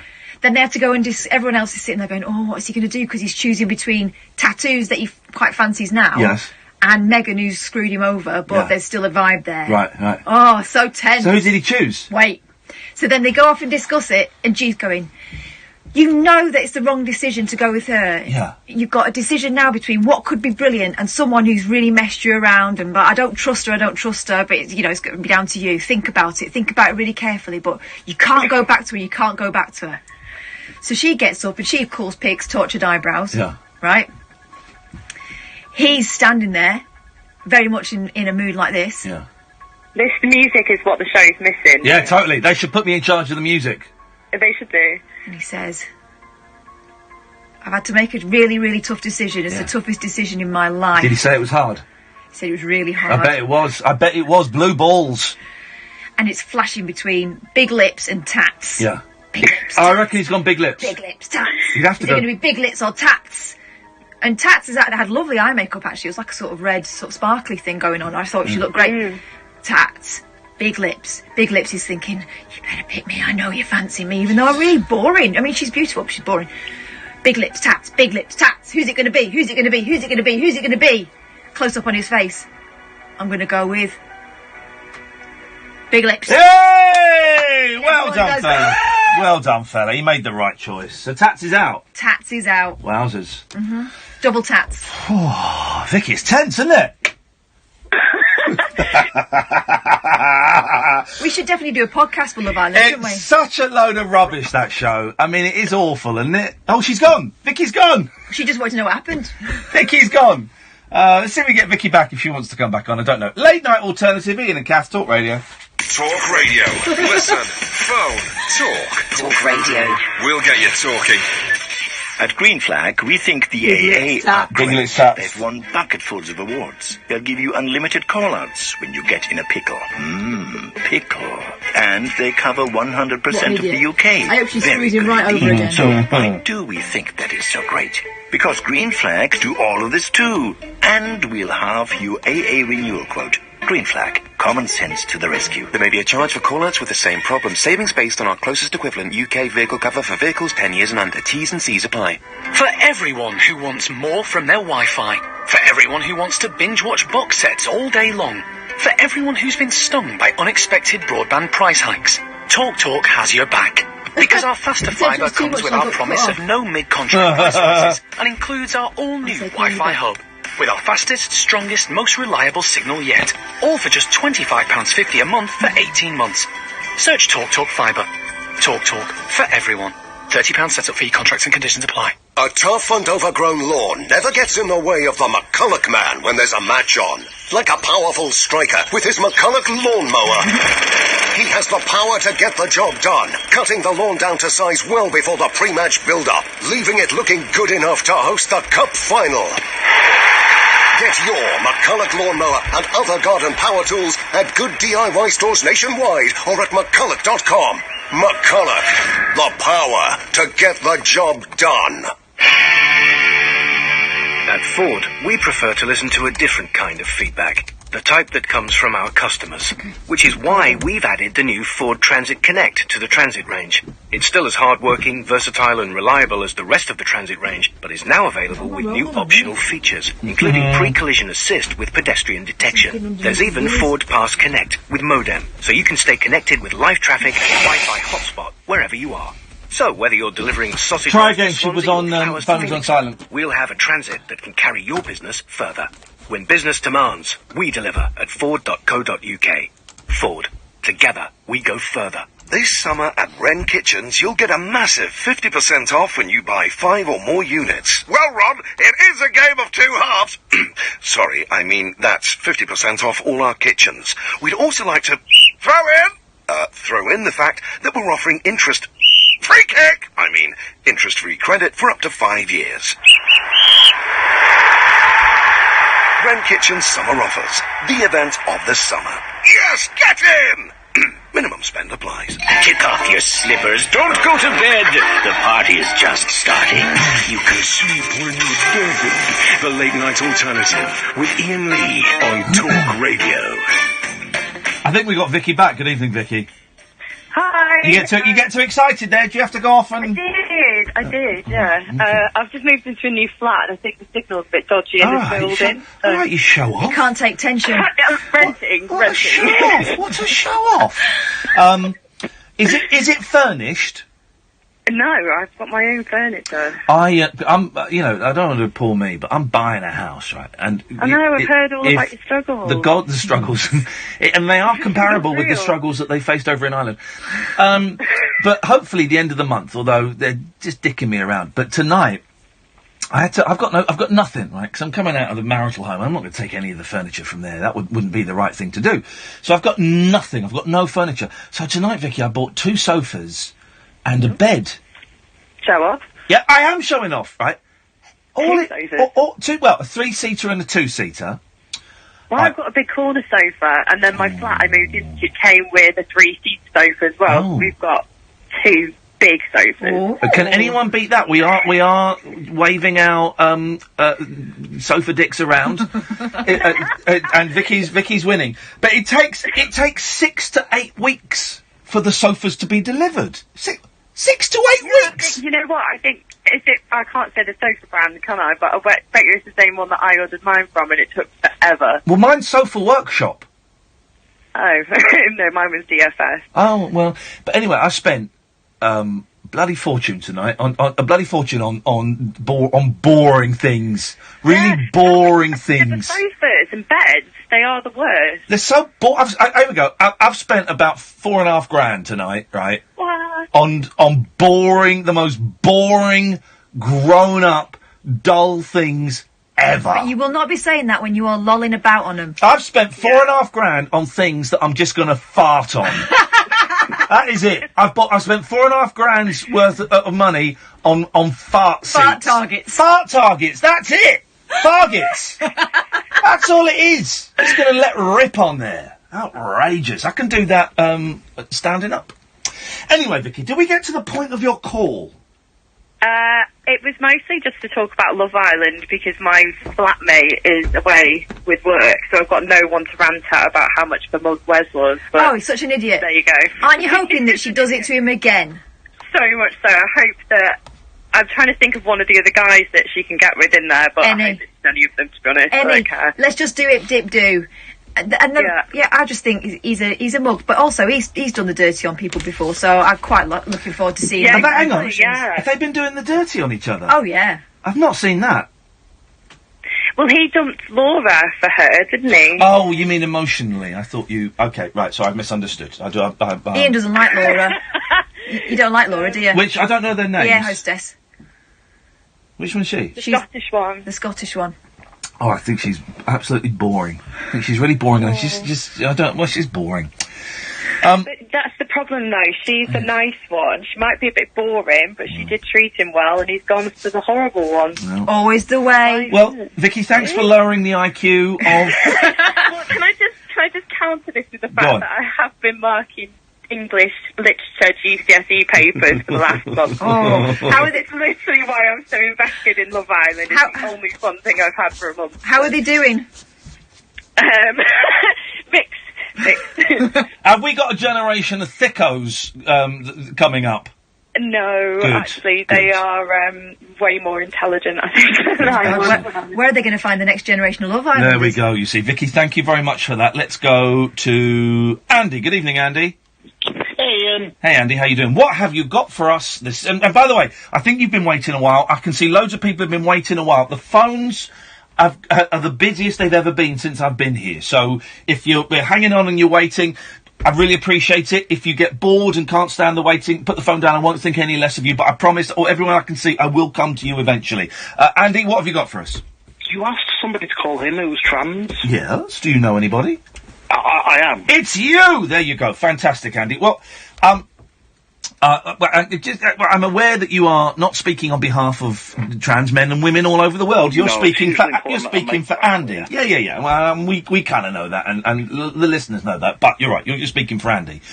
And I just let's come out with it. What's your thoughts on this whole Scarlett Johansson playing a trans character in a movie? Well, can I tell you the backstory, and that'll help? Yeah, go on. Explain how I feel about Scarlett Johansson. Yeah. 1981, my sister brought home a copy of the Dare album by the Human League. Okay.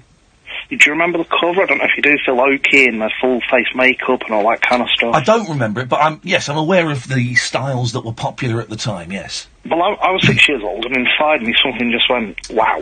Oh, really? Something clicked? Yeah. Yeah, exactly at that stage. That now takes me to 2002, when I went to a couple of fancy dress parties in drag, which was my first attempt at really coming out. Yeah. So had you experimented, with clothing and makeup and... I was behind closed doors. Okay, yeah. To the extent where, hiding them away, being embarrassed and being ashamed of who I was and, unsure of what was happening to me, uncertain of all that kind of stuff. Yeah. Being really quite scared and really vulnerable. 2002, as I say, was my first couple of times out. And then, after that, met somebody, settled down into a safe existence, a heterosexual existence, really vanilla, kind of just tried to blend into what I thought society wanted of me. Yeah. 2011, that marriage ended, and I came out as trans.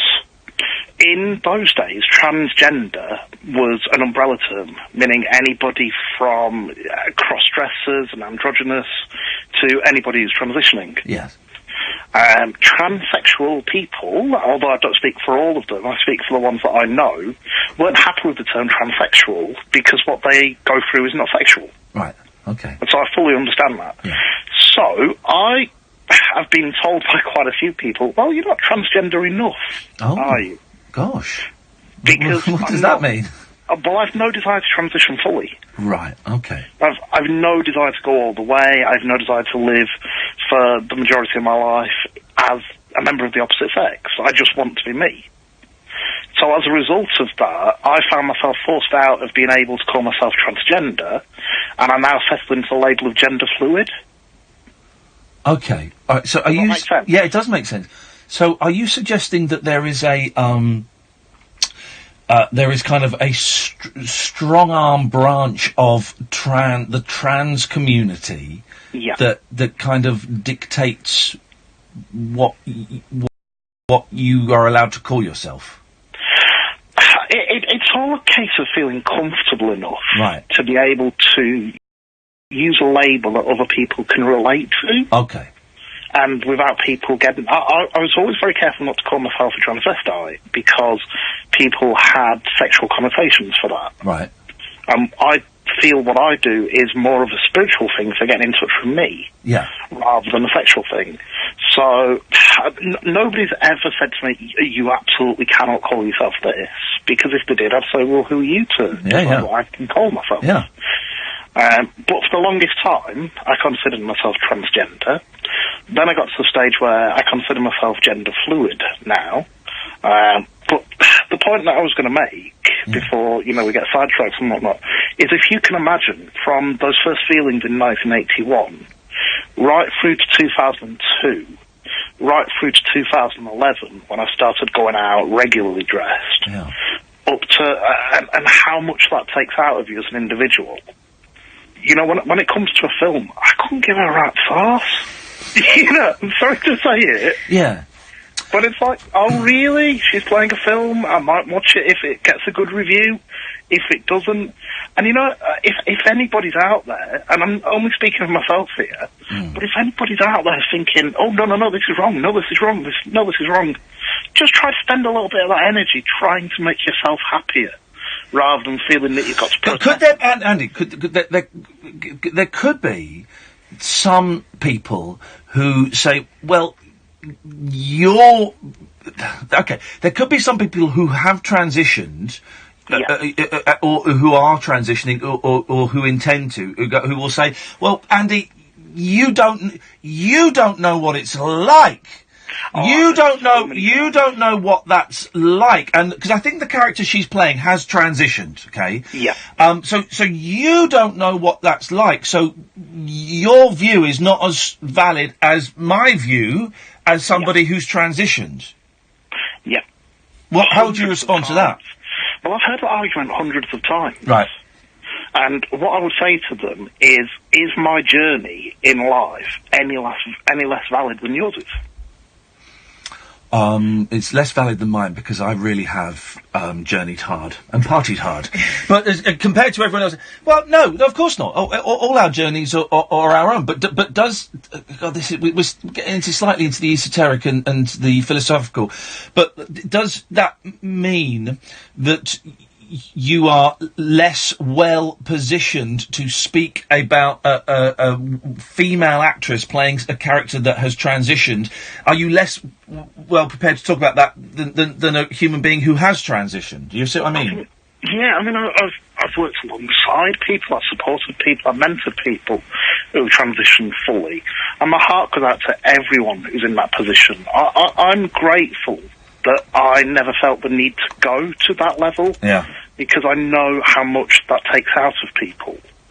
But at the end of the day, to me, life is, and I don't want to get philosophical on you, but I'm going to for a little. Let's do it, man, we're there, let's do it. Life is all about just trying to be as happy as we can, and not sweating the small stuff. And if Scarlett, we don't know, does Scarlett Johansson wear trousers? If so, is she a cross-dresser? Does she identify as transgender under the old definition? And if so, so what? Andy? It's a film. How's life going, man? You in a peaceful place? I'm good, Ian. Beautiful. I'm really good. There you go. I'm thinking of coming to see you on the 28th, by the way, especially because you're at Affleck's. Are we at Affleck's? Yes. Yes, we are. We are at Affleck's. 3 minute theatre. Come, because we've got like 20 tickets left in a tiny little theatre, so it's embarrassing. So you have to come. I insist, Andy, that you give us money and you come. It sounds very tempting. I'm a little bit starstruck, if I'm honest. Hey, you won't be after spending an hour with them. No, mainly with Kath. I had that. And here's the thing, and for all of the shows we do, we always stick around afterwards, and people can come and have pictures and say hello, and we'll sign stuff and all of that. But you don't have to. But you don't have to if you don't want to. You don't. And loads of people come on their own as well. If you're thinking of coming on your own, loads of people come as a solo. It's such a friendly vibe. You won't feel like you're on your own. Yeah. last week, because that, I must admit, was one of my main concerns, because I would be coming by myself. But, you know, I figure life's about doing stuff and getting out there and challenging yourself, and if you feel a bit intimidated about doing different stuff, just doing it, and just making yourself as happy as you can be. Andy? So I know that I'm not speaking on behalf of anyone else who is trans, but I hope I've helped a little bit. All right, Andy, nice to talk to you. Thank you. Maybe we'll see you on the 28th. This is the Late Night Alternative on Talk Radio. Across the UK, online and on DAB. The incredible new sound of Talk Radio. The No Nonsense Breakfast with Julia Hartley-Brewer. The biggest breaking news stories, headline-grabbing guests, and razor-sharp opinion. Join me, Julia Hartley-Brewer, when I'll be turning up the heat every morning from 6:30 with an essential mix of straight-talking debate, heavyweight political guests, and fearless thought. Waking up the nation with a brand new breakfast conversation. The No Nonsense Breakfast with Julia Hartley-Brewer. Tomorrow morning from 6:30. On Talk Radio. Set free your mind. Let your fancy take flight. Conversation gets curiouser by the glow of moonlight. The Late Night Alternative with Iain Lee on Talk Radio. Should we do a couple of the kids first, because they've probably got to get to bed. Okay. Good evening, Nollock. Hello. Hello, Nollock. Can I talk about conspiracies? Of course you can, Nollock. Well, you know, because the government is leaving Brexit, and by the way, I'm not a kid, and, Well, by the way, I'll be the judge of that. What year were you born, boy? 93. So, yeah, you're a kid. You are a kid. You're a kid. And the fact that you opened with... I'm an adult. Okay. The fact that you started this with, you know that the government is leaving Brexit, right? So, Yeah. okay, Well, you're obviously well in informed. case you... Yeah. Well, because they're on a tight budget, they want to make the population go down. So I'm just warning everyone not to drink tap water. Because it's slowly going to kill us all. We're all dying anyway, Nollock. No, but it's going to give us a quicker death, which is bad. I don't know if that is a bad thing. Because you're using gay bombs in the water. Using gay bombs in the water. Thank you so much And for your... it's turning the Thank you so much for your call, young lady, and I appreciate that. I really do. Don't call her a young lady. It's an insult to young ladies. Let's do one more, and then we'll take a proper call. Let's go to... Good evening, Adam. You're right, are you? I'm very well, Adam. How are you? Well, I just thought I'd ring you because my nan, she got problems at the moment. Okay. I don't know what to talk to you about it. Did she get hit by a gay bomb? Yeah, it must have been. There we go. Must have been a gay... Hang on a minute. What was the name of the farmer guy? John. You're not John the farmer, are you? No. No. No? Okay, well... John the farmer was funny. Adam, your mum's calling. You got to go to bed now, son, all right? My nan? You got to go to bed now, son. What's great is that Sam gets it now, because Sam has called every single one spot on. He writes on the screen, prank. Don't even put the question mark, Sam, because you got it spot on every single time. All right, let's do a proper call. Andre! Hey! When you're going to Andre for a little bit of sense and sensibility, you know you're in trouble. Yeah, you like a good, genuine, clever person. Yeah. Right, here we go. Right? I've got 5 items on the agenda. They're all 5 for the price of 3. I'll get through them quite quickly. I'm sure you will. Right. Number 1, Lappy on. Lappy not on, but will be on later. Okay, Lappy on standby. Right. The Elephant Man suffered with elephantitis, for anyone who didn't know. Thank you. Right, and during the... Is this point number 3 now? We're on point number 3. Number 3, in the middle, one quick game of rocks and scissors with you. Right, 1, 2, 3, what you got? Go on, what you got? You call it first. No, I'll say it first. No, they're watching on YouTube. What you got? No, I'm the leader of the game. Andre, what have you got? No. Andre, well, you could change it at any point. I'm not stupid. Tell me what you got, buddy. All right, I put in a stick of dynamite. And you're going to say it's raining. Go on. Yeah, it's raining. Right, okay. Right, number 4. Yes. Right, you won't let me play that properly. I'm meant to say what you got, right? Number 4, never trust a hippie. I don't know why that's on the agenda. Right, and number 5. Yes. Right, remember going back, the Lappy's going to do it later for the listeners, yeah? Yeah, great. If you've got the time, yeah. And 5, I'm going to Sweden Saturday, but not to watch the football. Bless you. As you do. Yes. And, for a couple of weeks. And, anyone from Sweden calls in. Yes. Can you ask them to have a chat with me, yeah? Okay, do you speak Swedish? No, does that matter? You don't barely speaks English. Yeah, well, that don't matter either. Well- It's a universal language what I want to speak to the Swedish person about. Okay, how long are you going to Sweden for? Well, as long as they let me. There's not much to do there. I've been to Sweden. It's nice, but there's not a lot to... Are you going to the Pippi Longstocking Museum? What are the women like?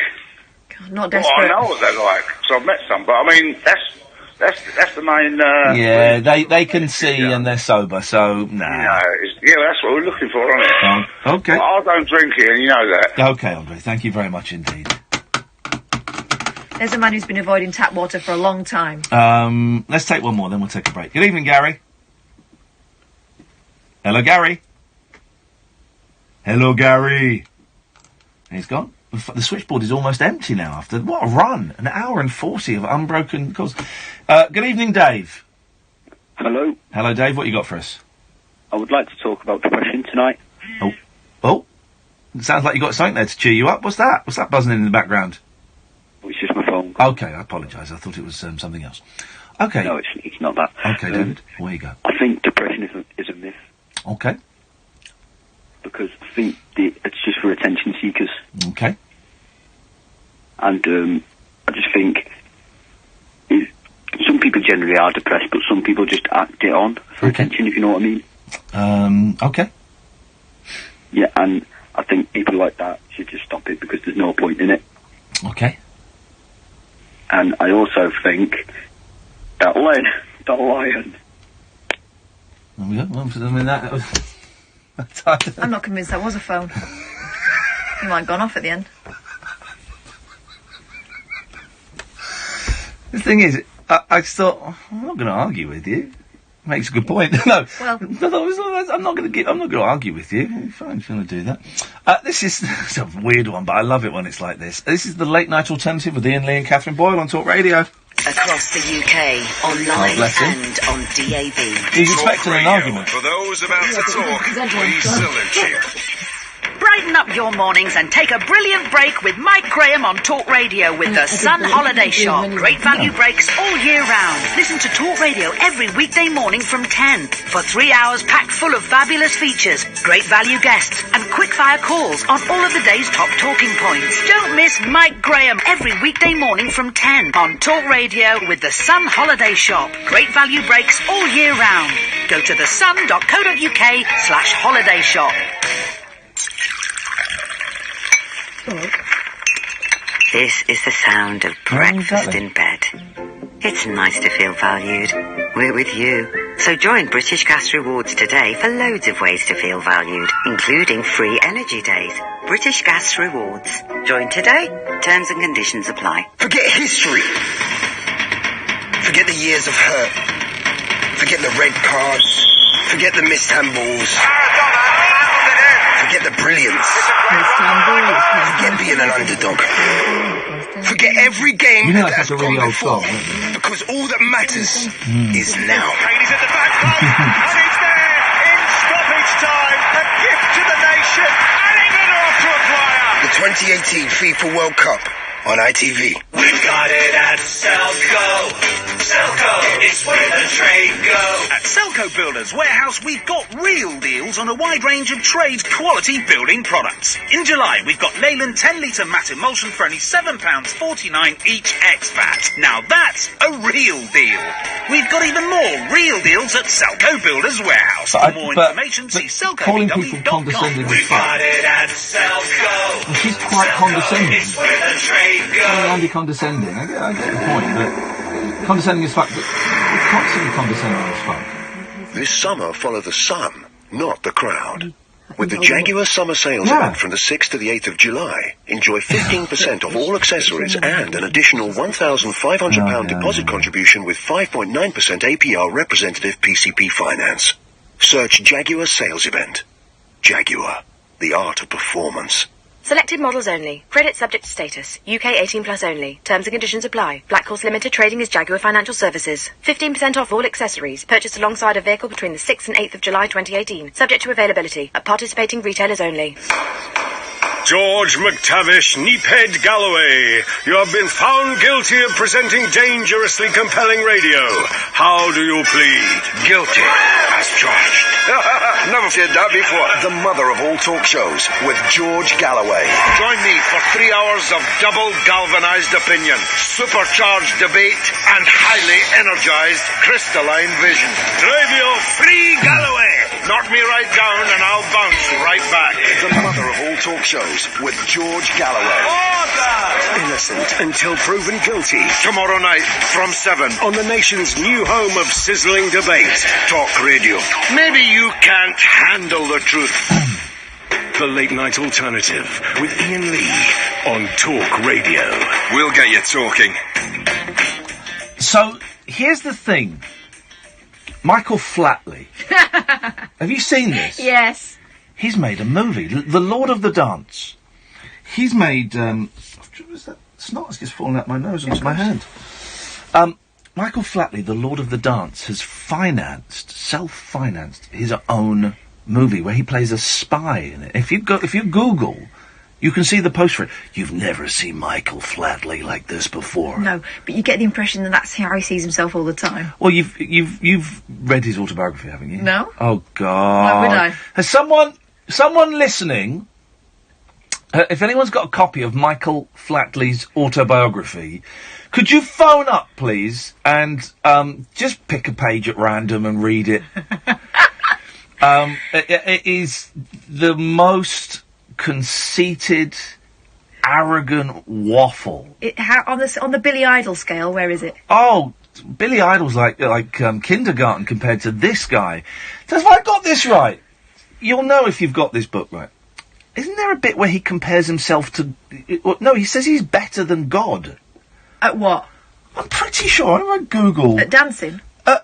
Life. Michael... M-I-C-H-A-E-L. That's how I know how to spell it from a song. Michael Flatley autobiography. I'm sure we've read bits of it. Extracts. Here we go. Oh, here we go. This is where I got it from. It was on. Someone tweeted it. I do not accept your... This guy, this is on the Pope. This guy has read Michael Flatley's autobiography, so you don't have to. And here's the funniest bits, okay? So, let's see if we can see this. Oh, I've got to watch it. Here we go. So this is from September last year. It's a guy called Demery O'Nunn.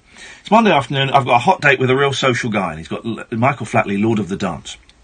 My girlfriend picked this up at Poundland 5 years ago when we started dating and bonded over it straight away. It's the best pound she ever spent. Okay. Here we go. So, lots of early chapters are dedicated to young Michael's thwarted attempts to play the flute. So here we go. Got callers on the line. Stay there. We'll come to you in a bit. Haranga disappeared in a flash. Hang on a minute. Sorry, it's all going. Haranga disappeared in a flash as she started to laugh. It seemed as though everyone in the store was laughing too. Well, I made myself ask, how much are they? Oh, son, she said, they're about 8... What does this mean? Hang on.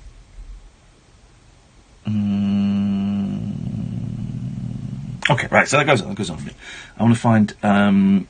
the first rule of Irish dancing is you don't talk about Irish dancing. No, that's not real. By this point, I've won so many dance championships, more than 100. This is Michael Flatley's autobiography. You'd think I'd take it for granted, but I don't. I remember every single time I came in second. In some ways, the second-place contests are a bigger part of my memory than the big wins. It was coming in second that really honed my competitive edge, made me work harder, made me even more determined to do better and make it to the top. Don't get me wrong, I believe in winning, but sometimes you learn even more from losing. That's actually quite good philosophy. Yeah, that's the true. philosophy. It's true. And it says here, and this is the guy tweeting, another running theme is that literally everyone he's ever met, from random musicians to Nelson Mandela, predicts Michael Flatley's greatness. Here we go to the book. This young lad took the floor and he started dancing the hornpipe. Although we'd seen Irish dancers before, this was something else. He was like a ball. He could jump off his feet into the air and come down feet away. His feet were absolutely spot on. The timing was absolutely outstanding, and we were all looking at him as we were playing. There was this small little fella in the band. He was a cousin of mine, a very philosophical little fella he was. He said, "I'm making a prophecy here today. There will be more about that young fella yet. That fella will be famous. That fella is special." That's what he said, and we agreed with him. First of all, the writing is absolute crud. I mean, feet and fella, he needs to find different words for.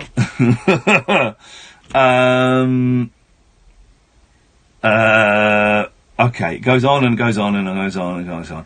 Mike Tyson said in Beverly Hills, that effing Flatley, what a stud. Me, I think he's the best dancer in the world and one of the world's greatest athletes. And I'm not just talking about sex. What? That's Mike Tyson. Well, he's a well-known philosopher.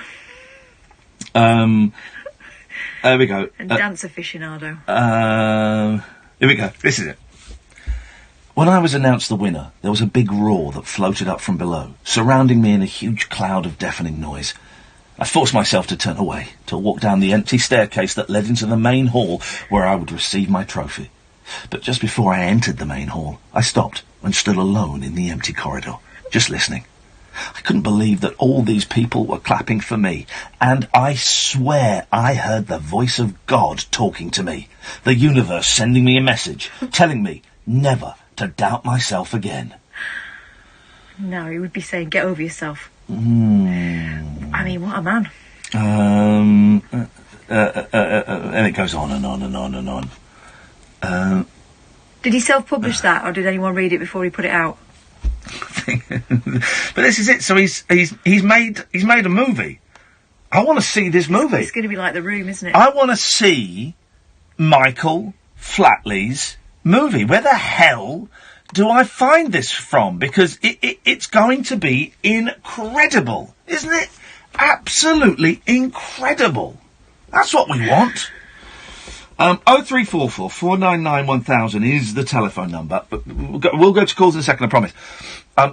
I discovered something great about social media today, which is weird as I'm backing away from social media. But I discovered you can do live videos on Instagram. I'm on Instagram, right? I've lost about 5,000 followers on Instagram, 7,000 followers on Twitter. I'm doing something right. But you can do live videos on Instagram. So I was doing a live video today, just plug in the show, on the air tonight. We'll listen at 10 o'clock. And then it said, you have an invitation, someone has requested to join in your broadcast. Oh, all right. So I clicked on it, and it was this screaming girl. I don't believe it! Ah!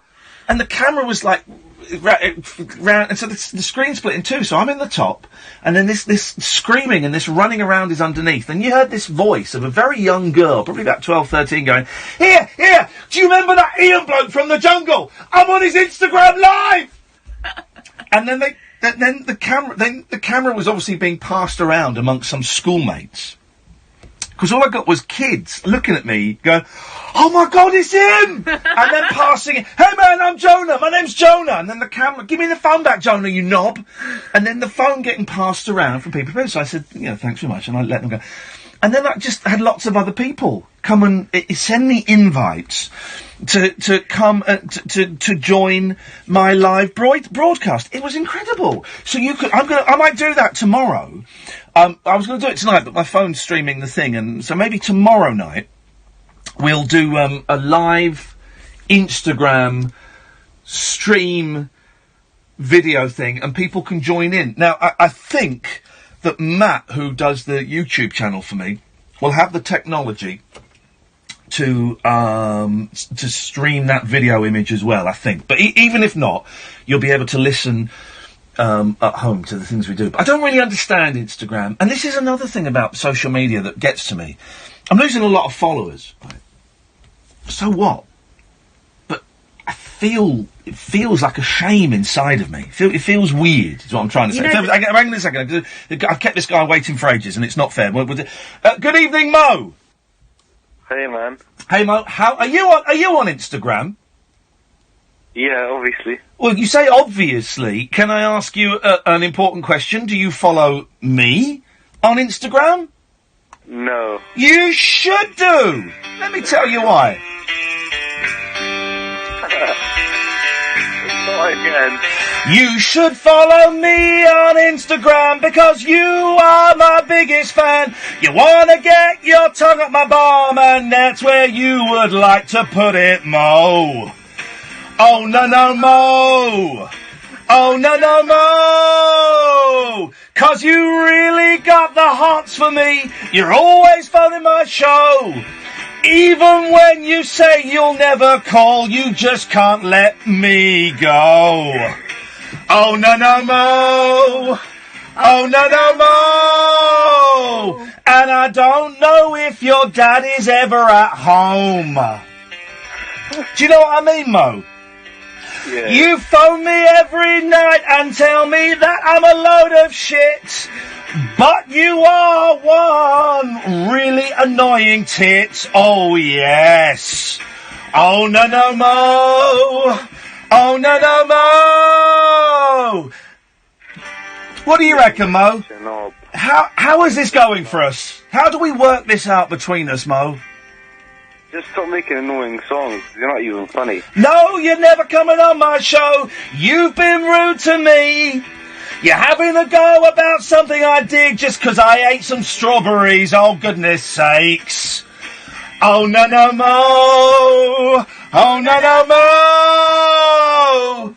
No one else gives a shit. Are we ever going to sort this out, do you think, Mo? Producers write everything you say, and it's ridiculous. Go on. It's the guitar solo. It's your part. You take it away, fella. You're such a knob, honestly. Take that guitar off, because You will never get on my show again. I shall do this every time. I've got about 67 songs, and I can make the words rhyme off my head. Oh, no, Mo. Oh, no, Mo. 'Cause my production team is writing all the lyrics for me. obvious. Stop phoning my show, Mo. Stop phoning my show, Mo. I'll let you speak at the end, then cut you off, Mo. I think you've got the joke by now, Mo. But you'll phone us up again tomorrow, Mo. I'm teasing you, buddy. What you got for us tonight? Not a chance, mate. Talk Radio. Contact Talk Radio. Call 0344 1000. Text Talk and your message to 8732. So childish. Text costs 25p plus your standard network rate. Or you can tweet us at Talk Radio. Talk Radio. We'll get you talking. Summer's here. Don't miss a drop. The Land Rover Summer Sales Event from the 6th to the 8th of July. Enjoy 15% off all accessories and an additional £1,500 deposit contribution with 5.9% APR representative PCP finance. Search Land Rover Sales Event. Land Rover. Got to find some more songs.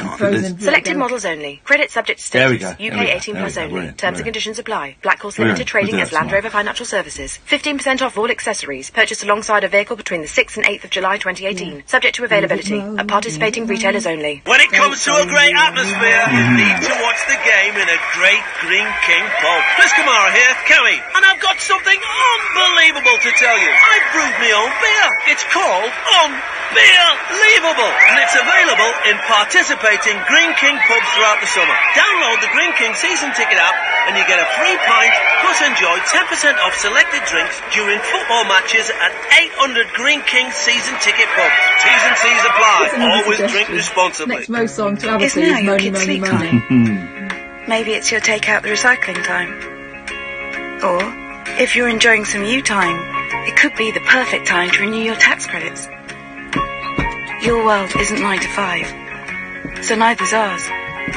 That's why you can renew your tax credits online, day or night. Do it now. Visit gov.uk/manage tax credits now. We're ready when you are. For everyone who wants more from their Wi-Fi. For everyone who wants to binge all day long. For everyone who's been stung by unexpected broadband price hikes. TalkTalk has your back. Because our faster fibre comes with our promise of no mid-contract price rises and includes our all-new Wi-Fi hub. With our fastest, strongest, most reliable signal yet. All for just £25.50 a month for 18 months. Search TalkTalk Fibre. TalkTalk for everyone.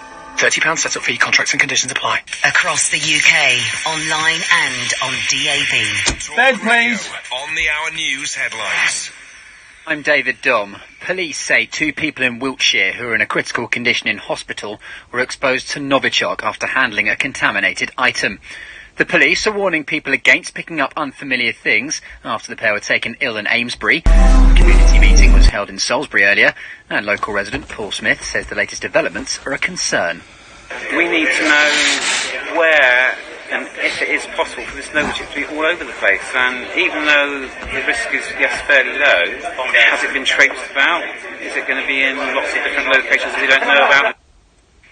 A teenager has been charged in connection with the death of a 6-year-old girl on the Isle of Bute. Alicia McPhail was reported missing on Monday morning. Her body was discovered just a few hours later. Here's Detective Superintendent Stuart Houston. I'd like to take this opportunity to personally thank Alicia's family, who have shown incredible bravery through what has been an unimaginable ordeal during these past few days. I'd also like to thank local people for all the support and assistance during this major investigation.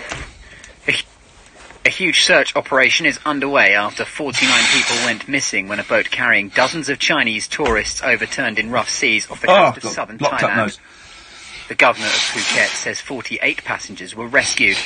And paramedics suffer verbal abuse from members of the public on a weekly basis. That's according to Stephen Frost, who works in South Oxfordshire. As the NHS turns 70, he's been telling talkRADIO there's still plenty of ups. It's a job where you get to help people and know that you're making a difference to people's lives. You know, we go to them when they're in their time of need, and we're that support that is there for them throughout. It's a fantastic employer. It has its ups and downs, like every company. And the weather, any showers dying out overnight, another dry and very warm day tomorrow, but isolated showers are possible in Northern Ireland and South East England. Across the UK, online and on DAB. Get an earful of unusual nocturnal emissions with radio's Lord of Misrule, Iain Lee. No relation, thank God. Unfiltered Night Talk with the original king of unconventional conversation. The Late Night Alternative with Iain Lee on talkRADIO. Another hour of this nonsense to go. If this show were 2 hours long, then tonight's would have been absolutely perfect. I suspect the last hour is going to be a little bit flabby. But there you go. Me and Kath will be here until 1 o'clock. Then Paul Ross comes in and eases you through the night. We've talked about loads of things. I've asked about the furore surrounding Scarlett Johansson. I've asked if there is a furore. Is it a few tweets? And if it is a furore, then what, who, what, where, when, and why are the questions. I've kind of, as I've got older, started to realise actually it's not anything I should wade in on, because I don't know anything about the situation. So if you are perhaps better equipped to talk about Scarlett Johansson playing a trans character in a movie, or you just want to chuck in your hat into the ring, 0344 499 1000. But you know that you guys have been listening for a while now. You can call in about absolutely anything you want, and this is this is what we got a lot of kids calling in tonight. It's the first night of summer holidays for some of them, and that's great. It's great that we got kids phoning in doing prank calls. We might have to. Maybe we'll do this next week, Kath. Before the last school holiday, we did a show about how to do a prank call, and I suspect we might have to do another one. I think so. To teach them to people phoning up and saying the N-word and my nan's ill. I mean, it doesn't get us anywhere. I really respect the fact that you're trying. It doesn't get us anywhere. So up your game a bit. But I'm glad that you know that young people phoning up the show. I can't argue with that, but you can call in about absolutely anything you want. 0344 499 1000. Let's see where we go with this one. Shit. People should be allowed to be talk. Well, be their self, because then they'll end up very, very ill themselves. Hello, Michael. You're on the radio. Yeah, man. What's happening? You're on the radio, Michael. Could you turn Could you turn the radio off, perhaps? Yeah, no problem. Nice one, fella. Thank you, mate. Appreciate it. Yeah, as it is. Suffered with a lot of mental health over my time, but not about this situation, but I've got close family who are going through the same thing and he can't come out. Okay. He's got a big family around him and he thinks he's going to be stapled to the same shit. Okay, just watch your language a little bit, Michael, because we've got a lot of young people listening. Okay. Oh, sorry about Yellow that. card is being waved. Yellow card being waved. Oh, okay. No, as it is like when you say about the transgender and like some kids might be bi, and then I got talking to someone who's close to me, and then it all clicks what was fucking. Whoa! There you go. There's your red card, Michael. There's your red card, buddy. We can't have that. We can't have that. That's the third F-bomb tonight. What is wrong with people? Apart from the fact they're absolutely steaming. I was really intrigued to see where that was going to go. Did anyone else's sphincter clench? I kind of knew where it was going. Well, I don't know. I don't think we did. I don't. Apart from, unless you're predicting the swear, I don't know where it was going. I knew it was going to be a swear. I don't know where it was going. But I was really intrigued to find out. But we gave you a yellow card, man. You can't use language like that. So don't use language like that. And people on Twitter saying, well, thank Christ for that he got cut off. No. Your opinion is not the only one that is valid. The nature of this show is everybody is invited to call in. So no. Everyone is invited to call in. If people... I tell you what, Michael, I'm giving you one more chance, mate. One more chance. Right, Hang on, shut up. Have we got a full delay, Sam? We've got a full delay. Anything coming close to bad language, you're off, buddy. Okay. Sorry, I forgot where I was. Well, I've never actually spoke. You've never spoken before, it sounds like it. Turn your radio off. Okay. Yeah, man. I'm doing it. Okay. We'll start again, yeah? Let's start again, yeah. Yeah. Okay. Here we go. It's not that difficult to not swear. Yeah, but a bit ago, I got involved with someone who was close to me who had not touched much notice of, and everyone said, his head's going, and this, that, and the other. Yes. And then I said, like, well, tell me, talk to me, you know what I mean? I've been through loads of mad stuff in my life, and that, and like, what's wrong with you, mate? Yeah. I think I might be bi, or, like, a tranny inside, but... Okay, well, hang on a minute, Michael. I mean, wow, Michael, will you shut up for a minute and listen? Okay. The word tranny is not a word that we use because some people find it quite offensive. Okay, and I know you don't mean it in an offensive way, but some people find it quite offensive. So just be sensitive, all right? Just be sensitive. Yeah. So I'd never been around anything like this, and I was like, well, talk to me anyway. All right. Did he? Yeah. Okay. I think that's what's been doing me head in, but I can't talk to no one, and there was no help for him, and he ended up pretty much in a bad situation. Okay. You know what I mean? Where his family cut him out and his head just totally went. Yeah. And then when he actually come out of it, he said, I used to pray at night. I was 15-year-old. So hope I'd wake up straight. Like, so what? He was gay. He was bi. What was the situation? Do we know? Well, he didn't even know himself at the time. Yeah. But there was no help because all his family around him were roughy, tough. Tufters, yes. And then when he actually got talking to him, he went, I could talk to you because, like, you don't judge people because what you've been through. You know what I mean? I'm not in a position to judge anyone. Oh. And I went, wow, I didn't expect that. But that's what had been messing his mind up for time. You know what I mean? There was no one he had to go to. How long ago was this? Probably about 8 months. Okay, so... And he went on for about 3 months. He got put in the mental hospital and everything. Oh, man, just a kid. At the age of 15? Well, no, he was a bit older. He was 17. Okay, but at 15 he used to pray... to wake up Yeah, straight. but when he was 15, he used to parade to wake up straight, and then he didn't know if he was straight or... I was like... Can I ask you a I personal didn't question? understand. Go on. Sorry. How much do you drink? I have a few cans when I've earned it. What time? But it don't matter how much I drink. I've still been there for people, in the hour of need. You know what I mean? I used to be an alcoholic. You used to be? Now. Yeah. How much have you had to drink today, Michael? Yeah, I've had a few. But I listen to the talk show, yeah. 10 cans? Yeah, probably. So probably 15 then. So you shouldn't have me on the radio show. No, you're welcome.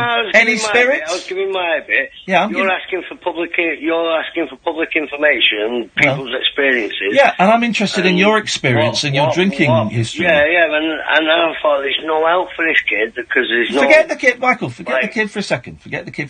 You've obviously done you've done a really good thing being there for him. Back on his feet. Well done. Yeah, but I didn't know it was coming. But congratulations. People have got to be aware. There's people around you that you don't know they're going through these things. Everyone is struggling. And well done you for being there for him. But I wondered if there was anybody there for you.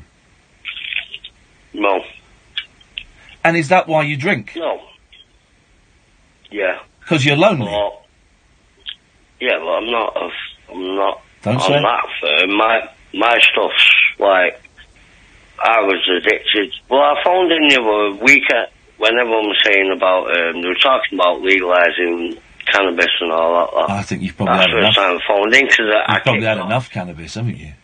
Here's what it sounds like to me, Michael. Michael. I've been on diazepam and metazapine for years. Okay, Michael. And when I heard you say it's not actually a medicine, don't actually cure anything, I thought, well, what about diazepam? That don't cure anything, but it absolutely wipes people's lives out. It's more addictive than heroin, and doctors are probably metazapine. But Michael, here's the thing. Here's the thing. You're struggling to even have a conversation with me, man. You're steaming. You're steaming drunk, brother. You're steaming drunk. All right. You've not just had a few cans. You're steaming. Oh well. I'll talk to anyone who listens. No, and I'll listen to you, man. Of course, Sorry as long about as that. you've got. Cut it now, then keep it clean. I'll phone back sober when I'm. Okay, if you want to, I'm happy to talk. If ever I think I could. I started 2 weeks ago with. I wanted to phone you about saying when you said cannabis isn't a medicine, it doesn't cure anything. And I was like, well, what does diazepam cure? It's not. Well, it's not. But it's still a medicine. Well, cannabis isn't medicine. Let's not get into that. Let's not. I know. And then tonight, wise guy, Michael. I'm going to listen. Michael, I'm going to let you go because I'm really trying to have a conversation with you, and you're too drunk to even have a conversation with me, man. And I think that says. Okay. I hope that you listen, Michael. Listen, I'm going to say one thing. And I need you to be quiet while I say it, okay? Because you ain't going to remember any of this conversation tomorrow, but I want you to remember this one thing. You are too drunk to have a conversation with me. Remember that. Sleep on that. Dream on that. You are too drunk to have a conversation with me. Think about that and give us a call. Shut up. You are too drunk to have a conversation with me. You are too drunk to have a conversation with me. Michael, you are too drunk to have a conversation with me. Give me a call tomorrow when you're sober, brother. Yeah, man. All right, man. Take care, fella. Sorry about that. No, you got nothing to be sorry about, mate. You got nothing to be sorry about. An old hypnotist technique there. You just keep banging in that thing, and somewhere that will, hopefully, that might lodge in there. And, don't look at YouTube during the show. Don't look at YouTube during the show. Close it. Let me block someone and then we'll close it. 0344 499 1000 is the telephone number if you want to give us a call. For the first time this evening, the switchboard is absolutely empty. And honestly, poor Sam. He's got the cushiest gig in radio, let's be honest. Tonight, for the first time in a year, he's had to do a bit of work. But he's not heard any of what has been an award-winning radio show. So, well, there you go. But we've got an empty switchboard. 0344 499 1000 is the telephone number. This is the late night alternative on Talk Radio. Talk Radio. 24-hour radio debate and entertainment. Telling me I'm putting words in his mouth a little bit. You're being aggressive. At Ford, we prefer to listen to a different kind of feedback. The type that comes from our customers. Which is why we've added the new Ford Transit Connect to the Transit range. It's still as hard-working, versatile and reliable as the rest of the Transit range, but is now available with new optional features, including pre-collision assist with pedestrian detection. There's even Ford Pass Connect with modem, so you can stay connected with live traffic and a Wi-Fi hotspot wherever you are. So, whether you're delivering sausage rolls to Swansea or flowers to Felixstowe, we'll have a Transit that can carry your business further. When business demands, we deliver at Ford.co.uk. Ford.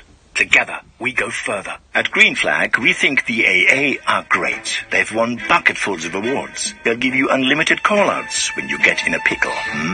Pickle. And they cover 100% of the UK. Very good indeed. So why do we think that is so great? Because Green Flag do all of this too. And we'll have your AA renewal quote. Green Flag. Common sense to the rescue. There may be a charge for call-outs with the same problem. Savings based on our closest equivalent UK vehicle cover for vehicles 10 years and under. T's and C's apply. So peaceful. Yeah. Afraid we're going to have to get used to this millionaire lifestyle. This Friday, there's a £49 million jackpot. But no getting away from the football. Euro Millions. Nicer problems to have. Estimated jackpot. Rules and procedures apply. Players must be 16 or over. Hey, Philip Schofield here. WeBuyAnyCar.com reckon you could find out what your car's worth in under 60 seconds. I know. I didn't believe it myself, so I timed it. And it's true. It actually took me only 53 seconds. But it's a race. So if you want to find out how much your car's worth, or just want to beat my time, enter your reg number now at WeBuyAnyCar.com. I think I might give it another go. Blessed are the peacemakers. 49. Get in. Admin fee may apply. For more information, see WeBuyAnyCar.com/info. The Late Night Alternative with Iain Lee. Unfiltered Night Talk with the original king of unconventional conversation on Talk Radio. We have ways of making you talk.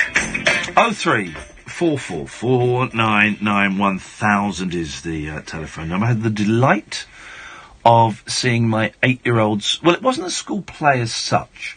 School's really lucky that about 20-minute walk away from them, they have use of a proper theatre, 400-seat theatre, modern theatre. It's beautiful. Never been there before. And this evening at 7:30, there was a big performance that my eldest was involved in, which, of course, I couldn't make. So at 2:30, there was a dress rehearsal, which I could make.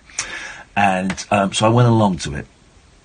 Little did I know that, because my son is in, I always get the years confused, year 3, because then you add 5 on to get their age.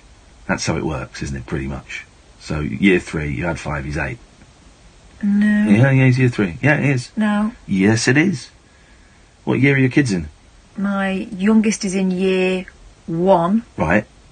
And my eldest is No, in... that's preschool, that doesn't count. No, it's not. Year 1? Uh-huh. How old is she? She's 8. She's 6. Right, so 1 plus 5 is 6, yep, next.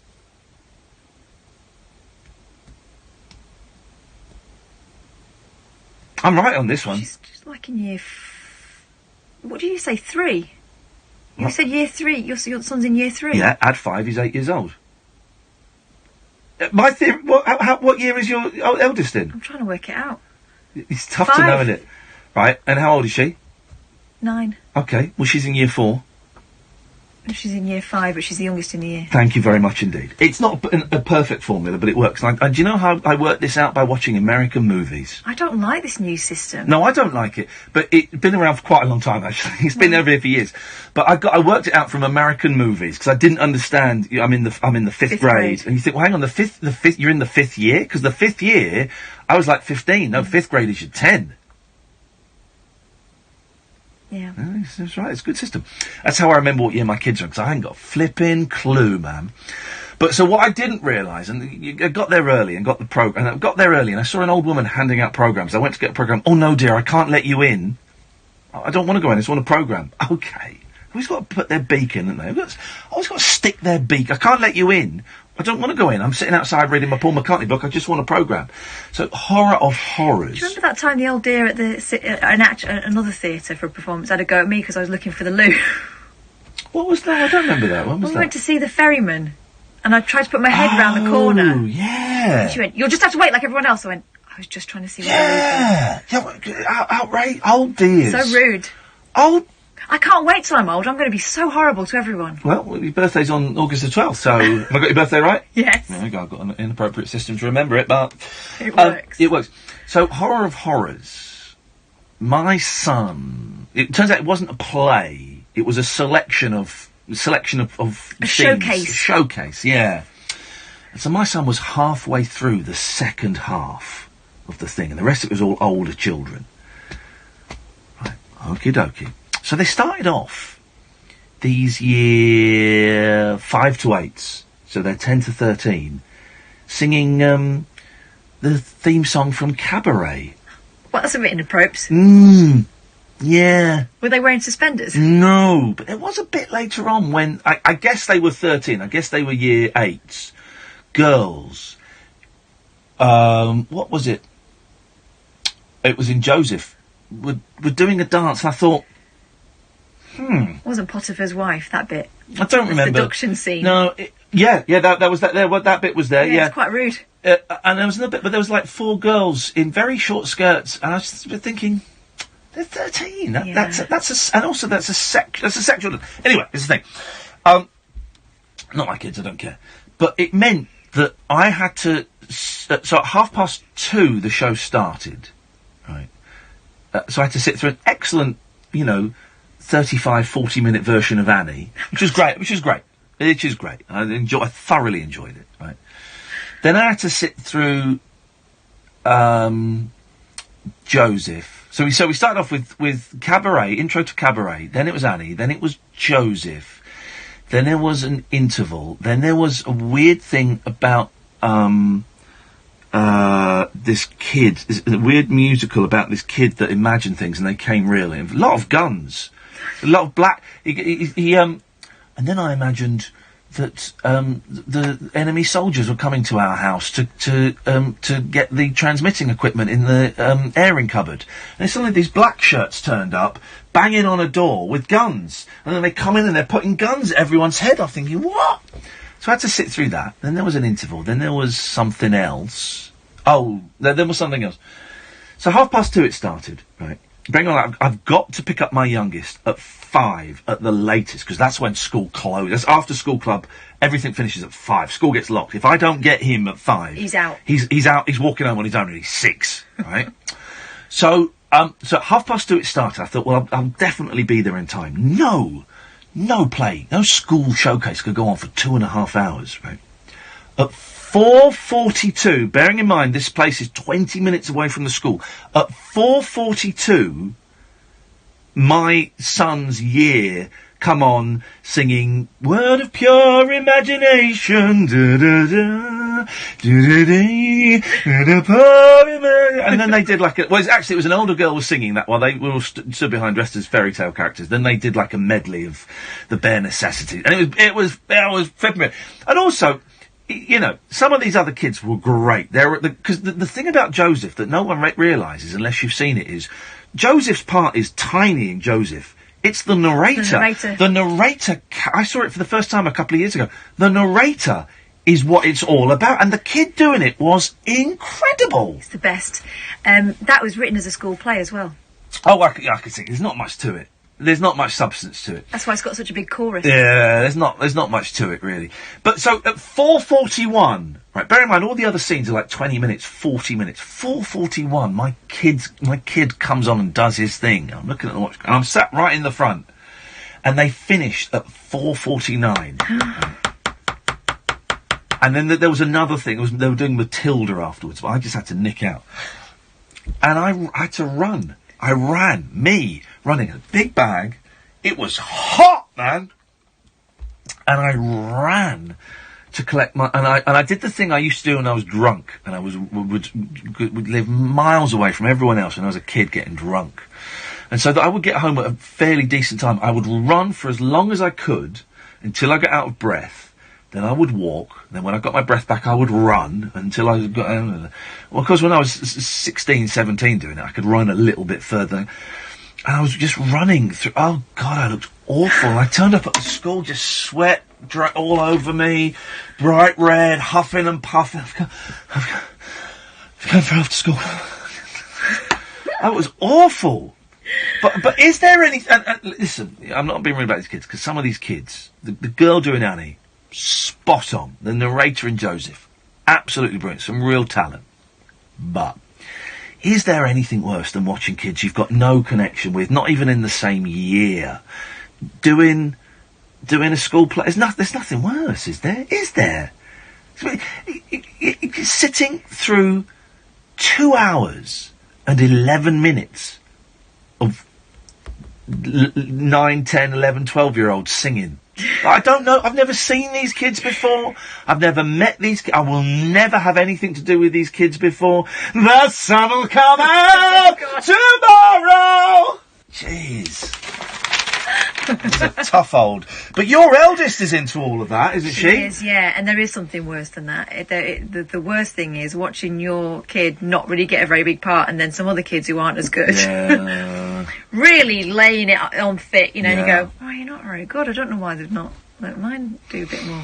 The thing I'm having to deal with is, at the moment, my kids aren't that interested in it. Of course, I want them to I want my youngest, I've got my eye on. I want him to get his first big laugh on stage, and that be the moment that he comes alive and goes, this is what I want to do forever. Because I'd love them to do something similar to me, in the same vein as me. And they've shown absolutely no interest. And my eldest is, he's artistic and he's creative, but he's not a performer. The youngest is a performer, maybe, but he's not a performer. The eldest is a scientist, and that's wonderful and that's beautiful and that's great. But man alive, I want him to love performing, and it's not his thing. My two are very different. The older one is more reserved, and the younger one is a sort of firecracker. But I think comes from nervousness, and actually I think the older one is more self-assured, really. Yeah. But both of them love showing off on stage. My God, they love it. My youngest is a show-off and is a performer at home. And he went to drama club once, and they said, I don't like it. Because he's very, very shy. And he doesn't like meeting new people, and he doesn't like being... But at home, he's a real performer. He'll do voices, he'll do little routines, he'll do comedy things that he knows they'll get a laugh, and he knows that they're funny. And I don't push any of them to do anything, but I present all the opportunities that I can, and hopefully, and I always take them to see live shows. Every holiday we go out and see live shows, just in case one of them triggers something. Even if it's not that, there'll be something else. This is the age at which things start to take, and you start to realise that they're forming their own sort of interests and being inspired by various things. Yeah, this is what it's all about, isn't it? They'll be whatever, as long as they're rich and they can look after them. That's the thing. 0344 499 1000. We'll take calls straight to air for the end of the show, shall we? Why the hell not? That could be risky tonight. Could be risky. Taking calls straight to air. You won't speak to Sam, you'll come straight to air. 7-second delay. Don't swear, don't be libelous. 0344 499 1000 is the telephone number. This is the late night alternative on Talk Radio. Across the UK, online and on DAB, the Independent Republic of Mike Graham on Talk Radio. Blasted rhetoric from the Banana Republic for people who think capital punishment isn't going nearly far enough. Join me, the Reverend Mike Graham. Revolutionary, rebellious, rebuilt, rebranded. Dangerous mid-morning debate with the great dictator. The Independent Republic of Mike Graham. This morning from 10 on Talk Radio. Uncut, after-hours conversation for the up-all-night generation. The Late Night Alternative with Iain Lee on Talk Radio. We'll get you talking.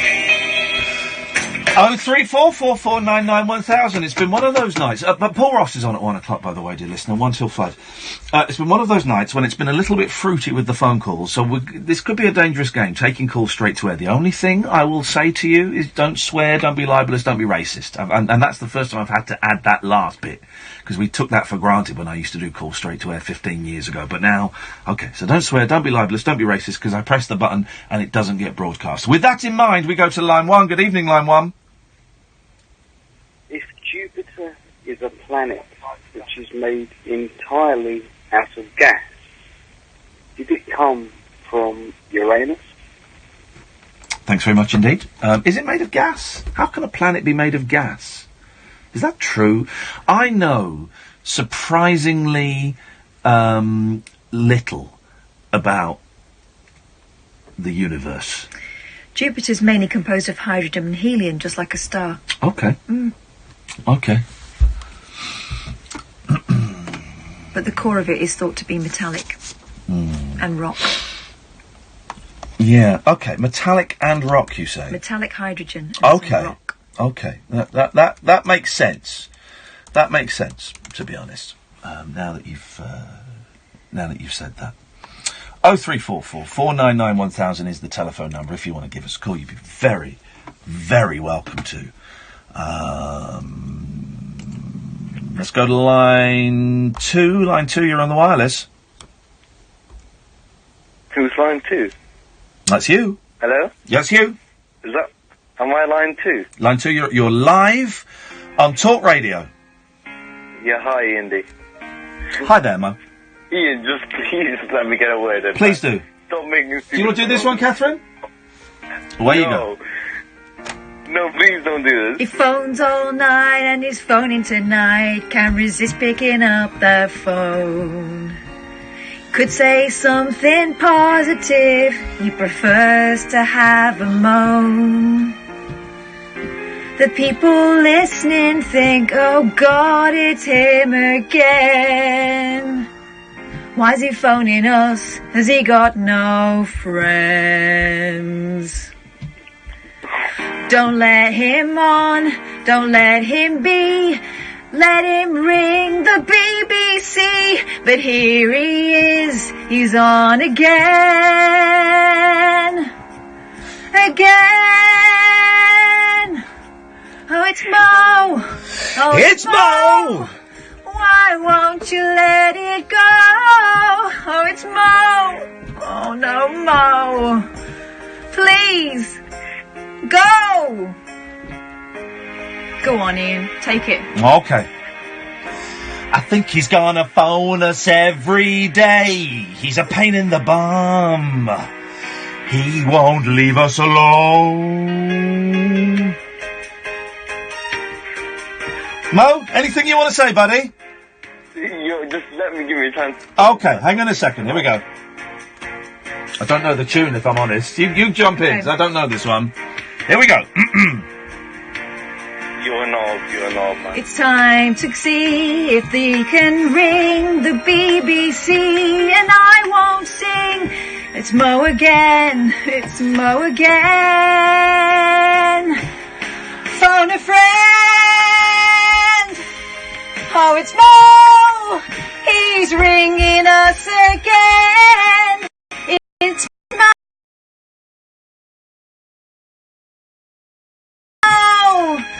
Money Mo! And, I can't go that high. Yes, you can do it, girl! I don't care what he's going to say. Please go away. Never bothered me anyway. Mo, anything you'd like to throw into the mix? You're just going to close the line on me, aren't you? Yeah, could be. You're so predictable. Could be. Do you want to? Shall we take a risk? Shall we just get to the end of the song and see what happens? Whatever, man. Okay, here we go. Mo is a pain in the ass.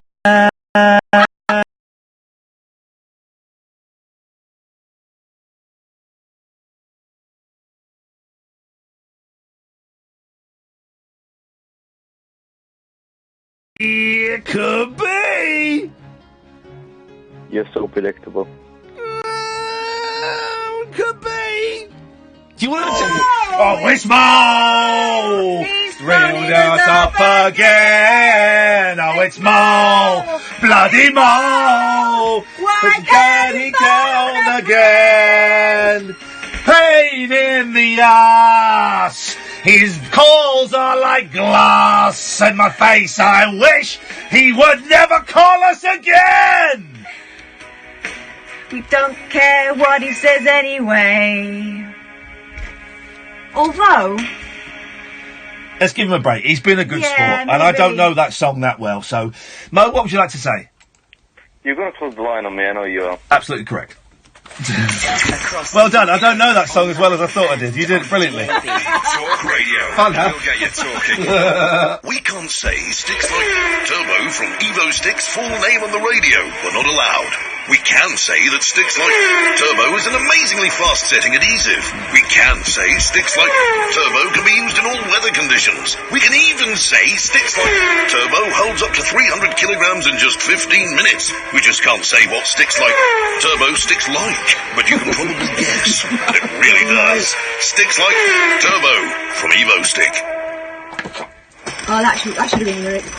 Oh, it's Mo, bloody Mo. The Nissan Navara temper is tough as always. Up on the spot. I don't know that song. I don't know the rest of the song. 3.5 ton tow capacity and a 1 ton plus payload. Class-leading fuel economy on manuals and up to 5-year warranty. All for £295 per month, excluding 20% VAT on business contract hire. The Nissan Navara Tecna. Business users only. £295 per month contract hire on Tecna grade manual. £1,770 advance rental. 10,000 miles per annum. Nissan Finance. Subject to status.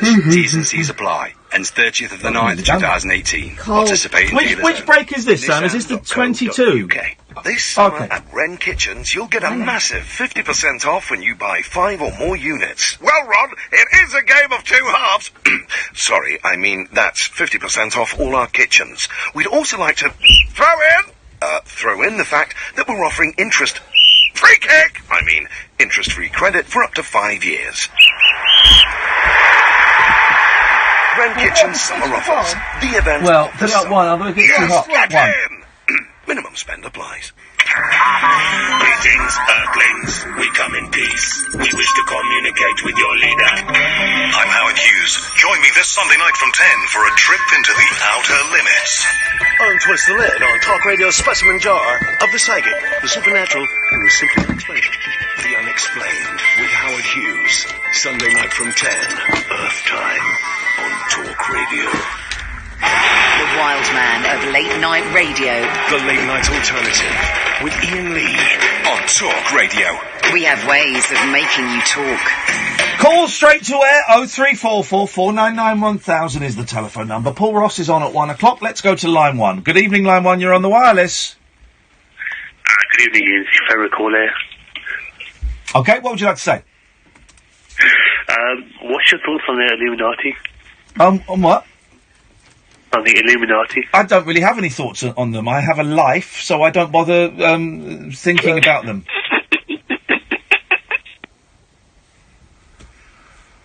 I mean, Wassy really is a prick, Someone isn't he? let his hair out or something there. Like he scudded across the ceiling. Hello, line 2, you're on the wireless.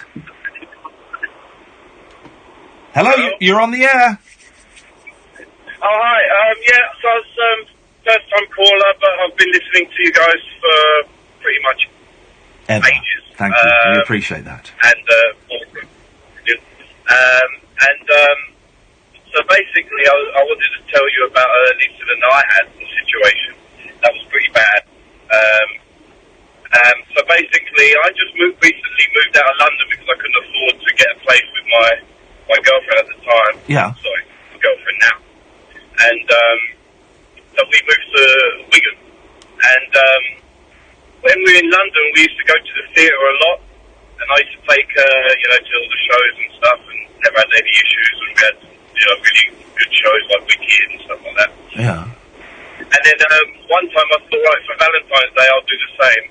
Take a, do a little bit of research. But because I was multitasking, I was at work and trying to fit it in, I wasn't really focusing on what I was doing.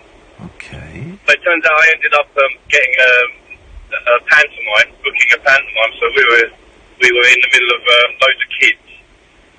But the thing is, I'm 42 and she's 25, so I already have this kind of like insecurity feeling that people are watching, which apparently they're not. But well, that's not particularly. There's not particularly big age difference these days, is it? Yeah, but well, I personally feel she's really mature. That's why it took me a long time to agree. How long are you going out with her? 3 years. Okay, yeah. She's lovely. She's absolutely I'm glad you think your girlfriend is lovely. That fills me with hope and optimism. Cool. So I was in the middle of all these kids, and so I felt that was kind of. Oh no! Don't! I love going to the pantomime, being surrounded by kids. It's the most freeing experience ever. Just the joy and the screaming and the noise they make. It's wonderful. I think because I wasn't ready for it, it made it kind of a bit. We laughed at the end, and at the end of it, we were dancing with them. Yeah, beautiful, so beautiful. We made the best of them. Well, I'm glad you enjoyed it, and thank you for sharing that really romantic experience. There was a kid in this performance, a kid in the audience today who I guess was autistic. That's a complete guess because she was very, very vocal. I loved it. Do you know what? Okay, no, honestly, it made me a little bit embarrassed to start with, because it does, because we're accustomed to being quiet in the theatre, and this girl would shout out at various points. And the first couple of times I got a bit embarrassed, but that's a complete knee-jerk reaction. But after about the second time, I loved it because she was loving it, and she was playing by slightly different rules to the rules we played by, and she was absolutely loving it and was getting really, really enthusiastic. And I've come to a conclusion. This is going off on going back to what he was saying. It's not quite a conclusion. It's a work in progress, right?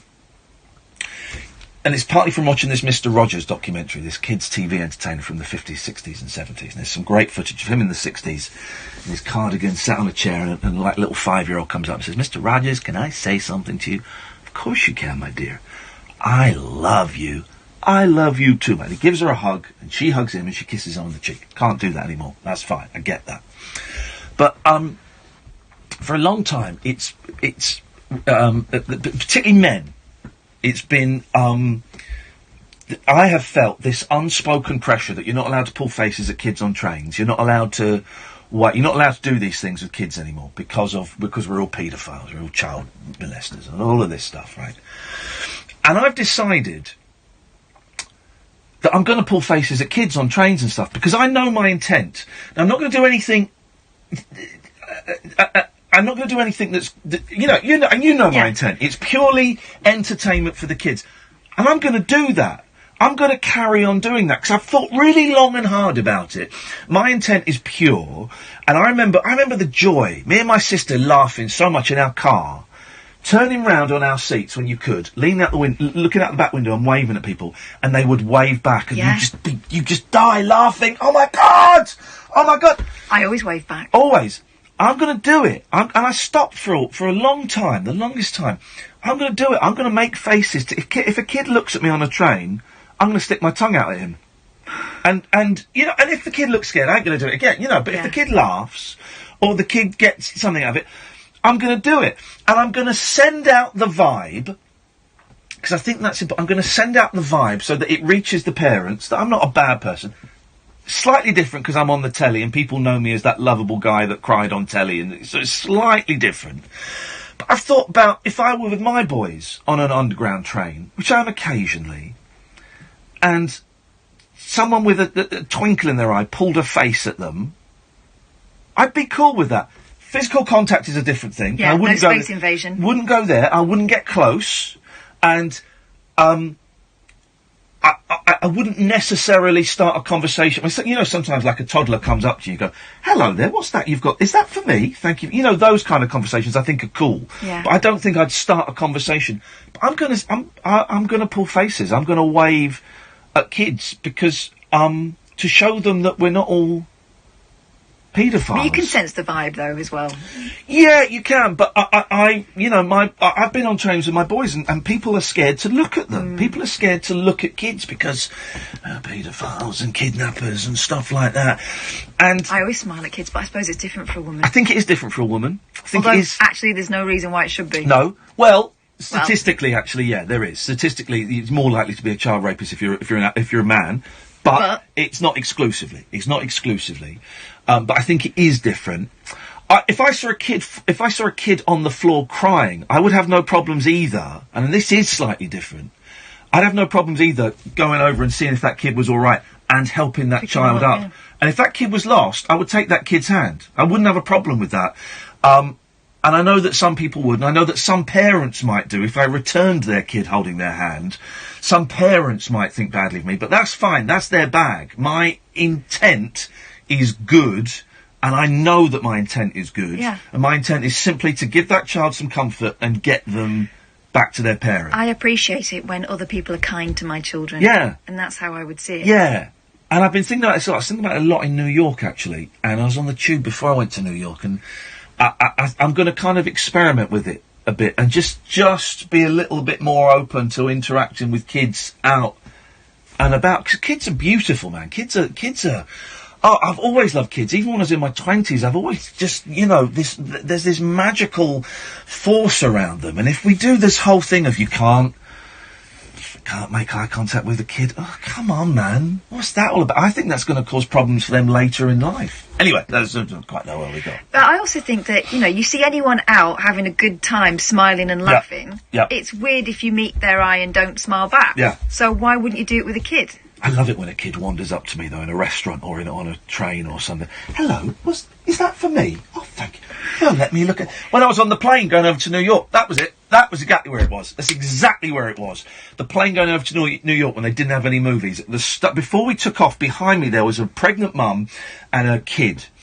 And this is exactly where it was. And this kid was 18 months, and he kept coming and standing at me, and I kept pulling faces. And his mum was really fine with it, because she was, like, fiddling about with stuff. And he had, like, a dog, and I said, wow, look at that. Is that your dog? Wow, and it was great, and it was lovely, and the mum was cool with it. And then the mum moved to another seat with the kid, and the whole flight, 8 hours, didn't fall asleep until the last 20 minutes, of course. And she nearly got him to sleep about 5 hours into it, and he woke up, and it was like, you could see she was tired, she was pregnant. And I leant over and I said to her, I said, look, I know this is totally inappropriate, and you won't want to, but I'm a dad, and if you want me to kind of walk up and down with him for a little bit and give you a break, I'd be more than happy to. She was never going to let me do that. Of course not. It was a kind offer. But it was the fact... what I really wanted to say was, I don't mind that your kid's screaming and making a lot of noise. That's what I wanted to say. Oh, right. Is that what was happening? Was he screaming? He was at that point, because she got him to sleep, then she put him down and he woke up and did that thing. And what I wanted to say was, I'm really cool with your kids screaming and crying, and you're not disturbing me. Okay, that's a bit less weird than going up to a kid who's quite happy and saying, "I'll walk your kid up and down." Oh yeah. No. So what you're saying is, I can see that you're struggling. Yeah. So I said, I said it in the way of, look, you won't want to take me up on this, but I'm a dad of 2 little boys, and if you want 10 minutes peace, I'll help. And of course, she was never going to do that, and I know that. But yeah, I was saying, I'm cool with your kids screaming. Basically, because I know when you're on a plane with kids and you're super conscious of it. You think everyone's looking at you. Hey, a weird thing happened though, and I missed 2 phone calls, so call in and I'll take you as soon as I see you. So, she sat behind me with the kid, right? And we're on I'm on row 4, she's on row 5. Row 1, all the legroom in the world, okay? And she said, the mum got up and there was a spare... I think the kid was sharing her seat, because he was young enough to share her seat. Mm-hmm. And there was a spare seat in row 1. There was an empty seat in the middle, and then there was another one. So the mum went up to row 1 with all the legroom in the world and said, do you mind swapping seats, please? Because I can put the kid in that seat and it just gives me a break. And the young lady, I was amazed, went, where are you, row 5? Sure, not a problem. And swapped. Right? So she's gone from all the legroom in the world to an aisle seat, but in row 5, and they were tiny seats. Right? So the mum is then in row 1. 10 minutes later, again, before we've taken off, the mum then looked over, and on the other side of the airplane, in row 2, there were 3 seats that were spare. So the mum then said to the woman, there was one woman sat there and 2 spare seats. So the mum said, do you want to swap? So I can have those, so I can lay the boy out there and see if I can get him to sleep. And so the woman in row 2 went, yeah, of course, because I'm going to get all the leg room in the world. So the mum has gone from row 5... That poor woman who's gone from row 5 to row 1, back to row 2. Woman in row 2 is now in row 1 with all the leg room in the world. Woman who had row 1, all the leg room in the world, is sat in row 5. That was a bit tight, wasn't it? That was very, very Jeff. I thought that was... I would be terribly British about it, and I wouldn't say anything, but I would be pissed off. I would have... If I'd have been the woman who'd been relegated to row 5, I'd have gone... If you don't want that seat, I'd have gone... If you don't want it, I'm going to take that back, because that's out of order. Hello, line 1, you're on the wireless. Oh, hi, Ian. Hello. Hi, Kath. Hello. My name's Phil. I'm just calling from Hull. Hello, Phil from Hull. Right. Hull. Hi. I didn't think I'd get through so quick. The reason I'm calling, Ian and Kath, is to apologise. Oh. Why? I wrote something in the YouTube comments about half an hour ago that was, I think it was taken a little bit the wrong way. And it upset me a little bit. Were you the guy telling me I was putting words in his mouth? Yeah, I apologise. I didn't mean it like that. I should have worded it differently. How would you... Okay, listen, that's cool, and I appreciate you phoning in. I really, really do. But... It's nice to speak to you. It's nice to speak to you as well. You know first. No, hang on a minute. Say again. It's nice to speak to you too. Let me work it. I will, of course I will unblock you. I need to work out how to do it, because it's always a faff, and I don't really know how you do these things. I think I go here. Right. Yeah, I felt awful. I felt absolutely awful that you took it that way. Well, tell me... okay, but tell me what other way... someone saying you're putting words into his mouth, what other way is there to take it? Yeah, I understand that. I'm an idiot. Well, no, but seriously, what way was it intended? Because I definitely wasn't putting words in his mouth. I was suggesting stuff that was obvious, and I was being quite forceful because he was so pissed he was just not going anywhere. Yeah, you know what? As soon as I wrote it, I looked at what it said, and I thought, I can't swear, can I? I thought, oh crap, this is going to be taken badly if he sees it. Well, and all I meant, I didn't mean it like that. It come across as sounding a little bit trolly and aggressive. That's why I wrote afterwards. I didn't mean it aggressively. Well, I apologise for telling you to F off, which was my... Yeah, but the thing is, I understand why you did, and I just got a little bit upset about it, because I'm such a huge fan of the show. I came to see you both record in Hull last year. No, hardly anyone came to see us in Hull. All right, well, listen, peace and love, man. We're all good. Remind me what your name was on YouTube, and I'm going to unblock you, because I'm in there now. It's Wise Guy 100. Yeah, Matthew has just written it in the comments, but I didn't want you thinking I was some kind of... Well, listen, dickhead, here we go. for want of a better word. Well, you are a dickhead, but we're all dickheads. We're all dickheds. I do apologise. All right. No, well, listen, I apologise for my knee-jerk reaction. You are unblocked. Feel free to go and thank you. Well, listen, and well done. Here we go. This is good. Well done for phoning up, man, because most people would have... I didn't want you thinking I was another silly troll comments, because I'm far from it. I hate those sort of people that... All right, well... act like that, and on Twitter as well. I mean, I've defended you countless times on Twitter. I'm such a fan of yours. Oh, God! Well, listen, we're totally cool. I shouldn't have told you to F off. This is the lesson that I've learnt before and I've forgotten. I need to stay off of YouTube and Twitter during the show, because it doesn't... It's not conducive to a positive vibe in the show, man. Well, I hope you accept my apology. Oh, no, it's accepted. We're fine. We're cool. Sleep well. Think nothing more of it. We are completely cool. You are unblocked. This is history as far as I'm concerned, brother. Thank you very much. Thank you, man. Take care. Ta-ta. There we go. All's well that ends well. All's well that ends well. And, that's all good. We got 6 minutes. 5.5 minutes, actually. I can feel my voice going a little bit. I've got this flipping... I think we've been singing quite hard. Oh. I've got a summer... And by the way, I apologise for that earlier on. But shut up, man. You know that everyone loved it. the people flapping away at home were really flapping double time.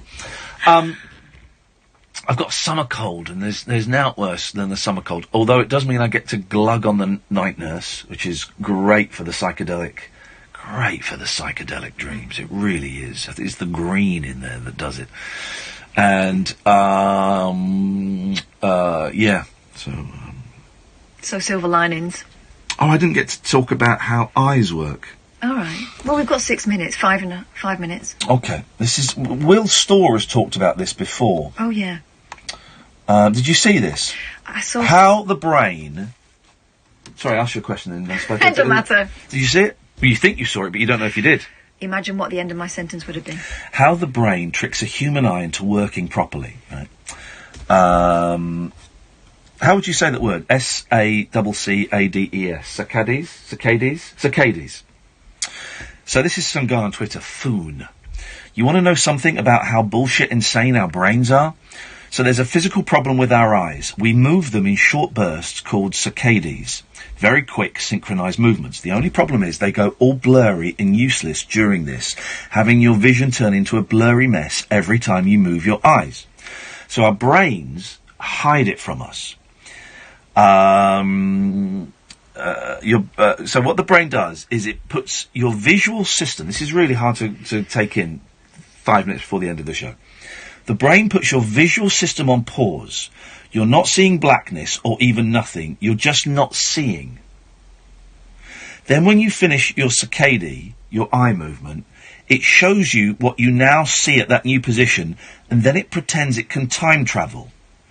It seriously shows you the image at the new point, but time shifts it backwards so that it seems like you were seeing it the whole time your eyes were moving. This makes kind of sense, and because your brain is not a computer with a consistent clock, this works. And here's the thing, it says you can see this effect if you watch an analog clock with a second hand. Look away with just your eyes, not your head, so your eyes move, not your head. Then look back to the second hand. It'll seem like it takes longer than a second to move, then resumes moving as normal.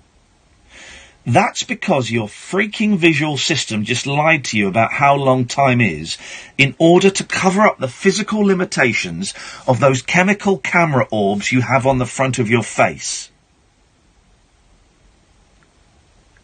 That's nuts. We've known about this effect for over 100 years. It's called saccadic masking, and more specifically chronostasis. Your visual system lies to you about when things happen by up to half a second, just to avoid saccades blurring everything. And that's nuts. And that Will Storr talks about that in Selfie. I think it's in that. No, book. it was in Heretics. Was it in Heretics? Yeah, about looking at the tip of your finger and how you don't see it all. Your brain makes up the rest. Okay, so your brain has even more ugly hacks on top of this. How much time we got for this? Oh, Paul, come in. I can't see you in there. It's too dark. I can't see you. I get a little message on my screen saying Paul is lurking. So just come in. I like that as my decompression pod. When I'm talking about cicadas, it means I'm talking bollocks. I'm filling. So I love the Mo song, by the way. Oh, there's a few of them. I'm pressing the golden buzzer. You're going straight through. Thank you, man. Well, seriously, when you're there, just come in, because honestly, I can't see. No, I'm like the Lost Boys vampire. I need to be invited in. I can't cross the threshold. Hey, have you watched Sexy Vampires? I've still got your film, and I'm going to watch it. Have you watched the Swedish one, Let the Right One In? No, because I said I think we need to see it together. Oh, have you seen Let the Right One In? The remake's not bad, but the original's fantastic. Bought it for Kath for 50p in the sex shop. You spoil that woman. Oh, mate, I like to treat 50 whole pence. I like to treat my work as well, mate. What have you got? A minute? What have you got for us tonight, please, Paul? On the show today, koala bears with chlamydia, and the man who's the first man to paddle single-handed from Australia to New Zealand across the Tasman Sea, 1,200 miles on his own. Okay, took him 62 days, and he's done it to raise awareness of asthma. He's severely asthmatic. I was going to say why. I'm still thinking why. He's somebody tried it 3 years ago and simply disappeared. Oh my God! Just went, 4 weeks in, phone died, disappeared. He may still be paddling for it. Let's be optimistic. Let's be positive. Who's the fella, Donald Crowhurst? Yeah. I made that film recently. Two films came out at the same time about him. I didn't see either of them, but I love a bit of Crowhurst. Yeah. Great documentary about him. God bless him, poor delusional fool. Oh, incredible. And the fact that he filmed it and recorded it. Yeah. There's so much of it. If you don't know Donald Crowhurst, go and have a little look. That's your hobby for the thing. Paul Ross, thank you. You're coming up at 1 o'clock. Thank you, Sam, who's worked hard for the first time time in his short life. Thank you, Catherine. Thank you, dear listener, for a very, very... Can we squeeze Mo in? Unfortunately not, but I'm sure Paul will let him speak. We'll be back tonight at 10. Ta-ta! Talk Radio. Mo! Digital debate.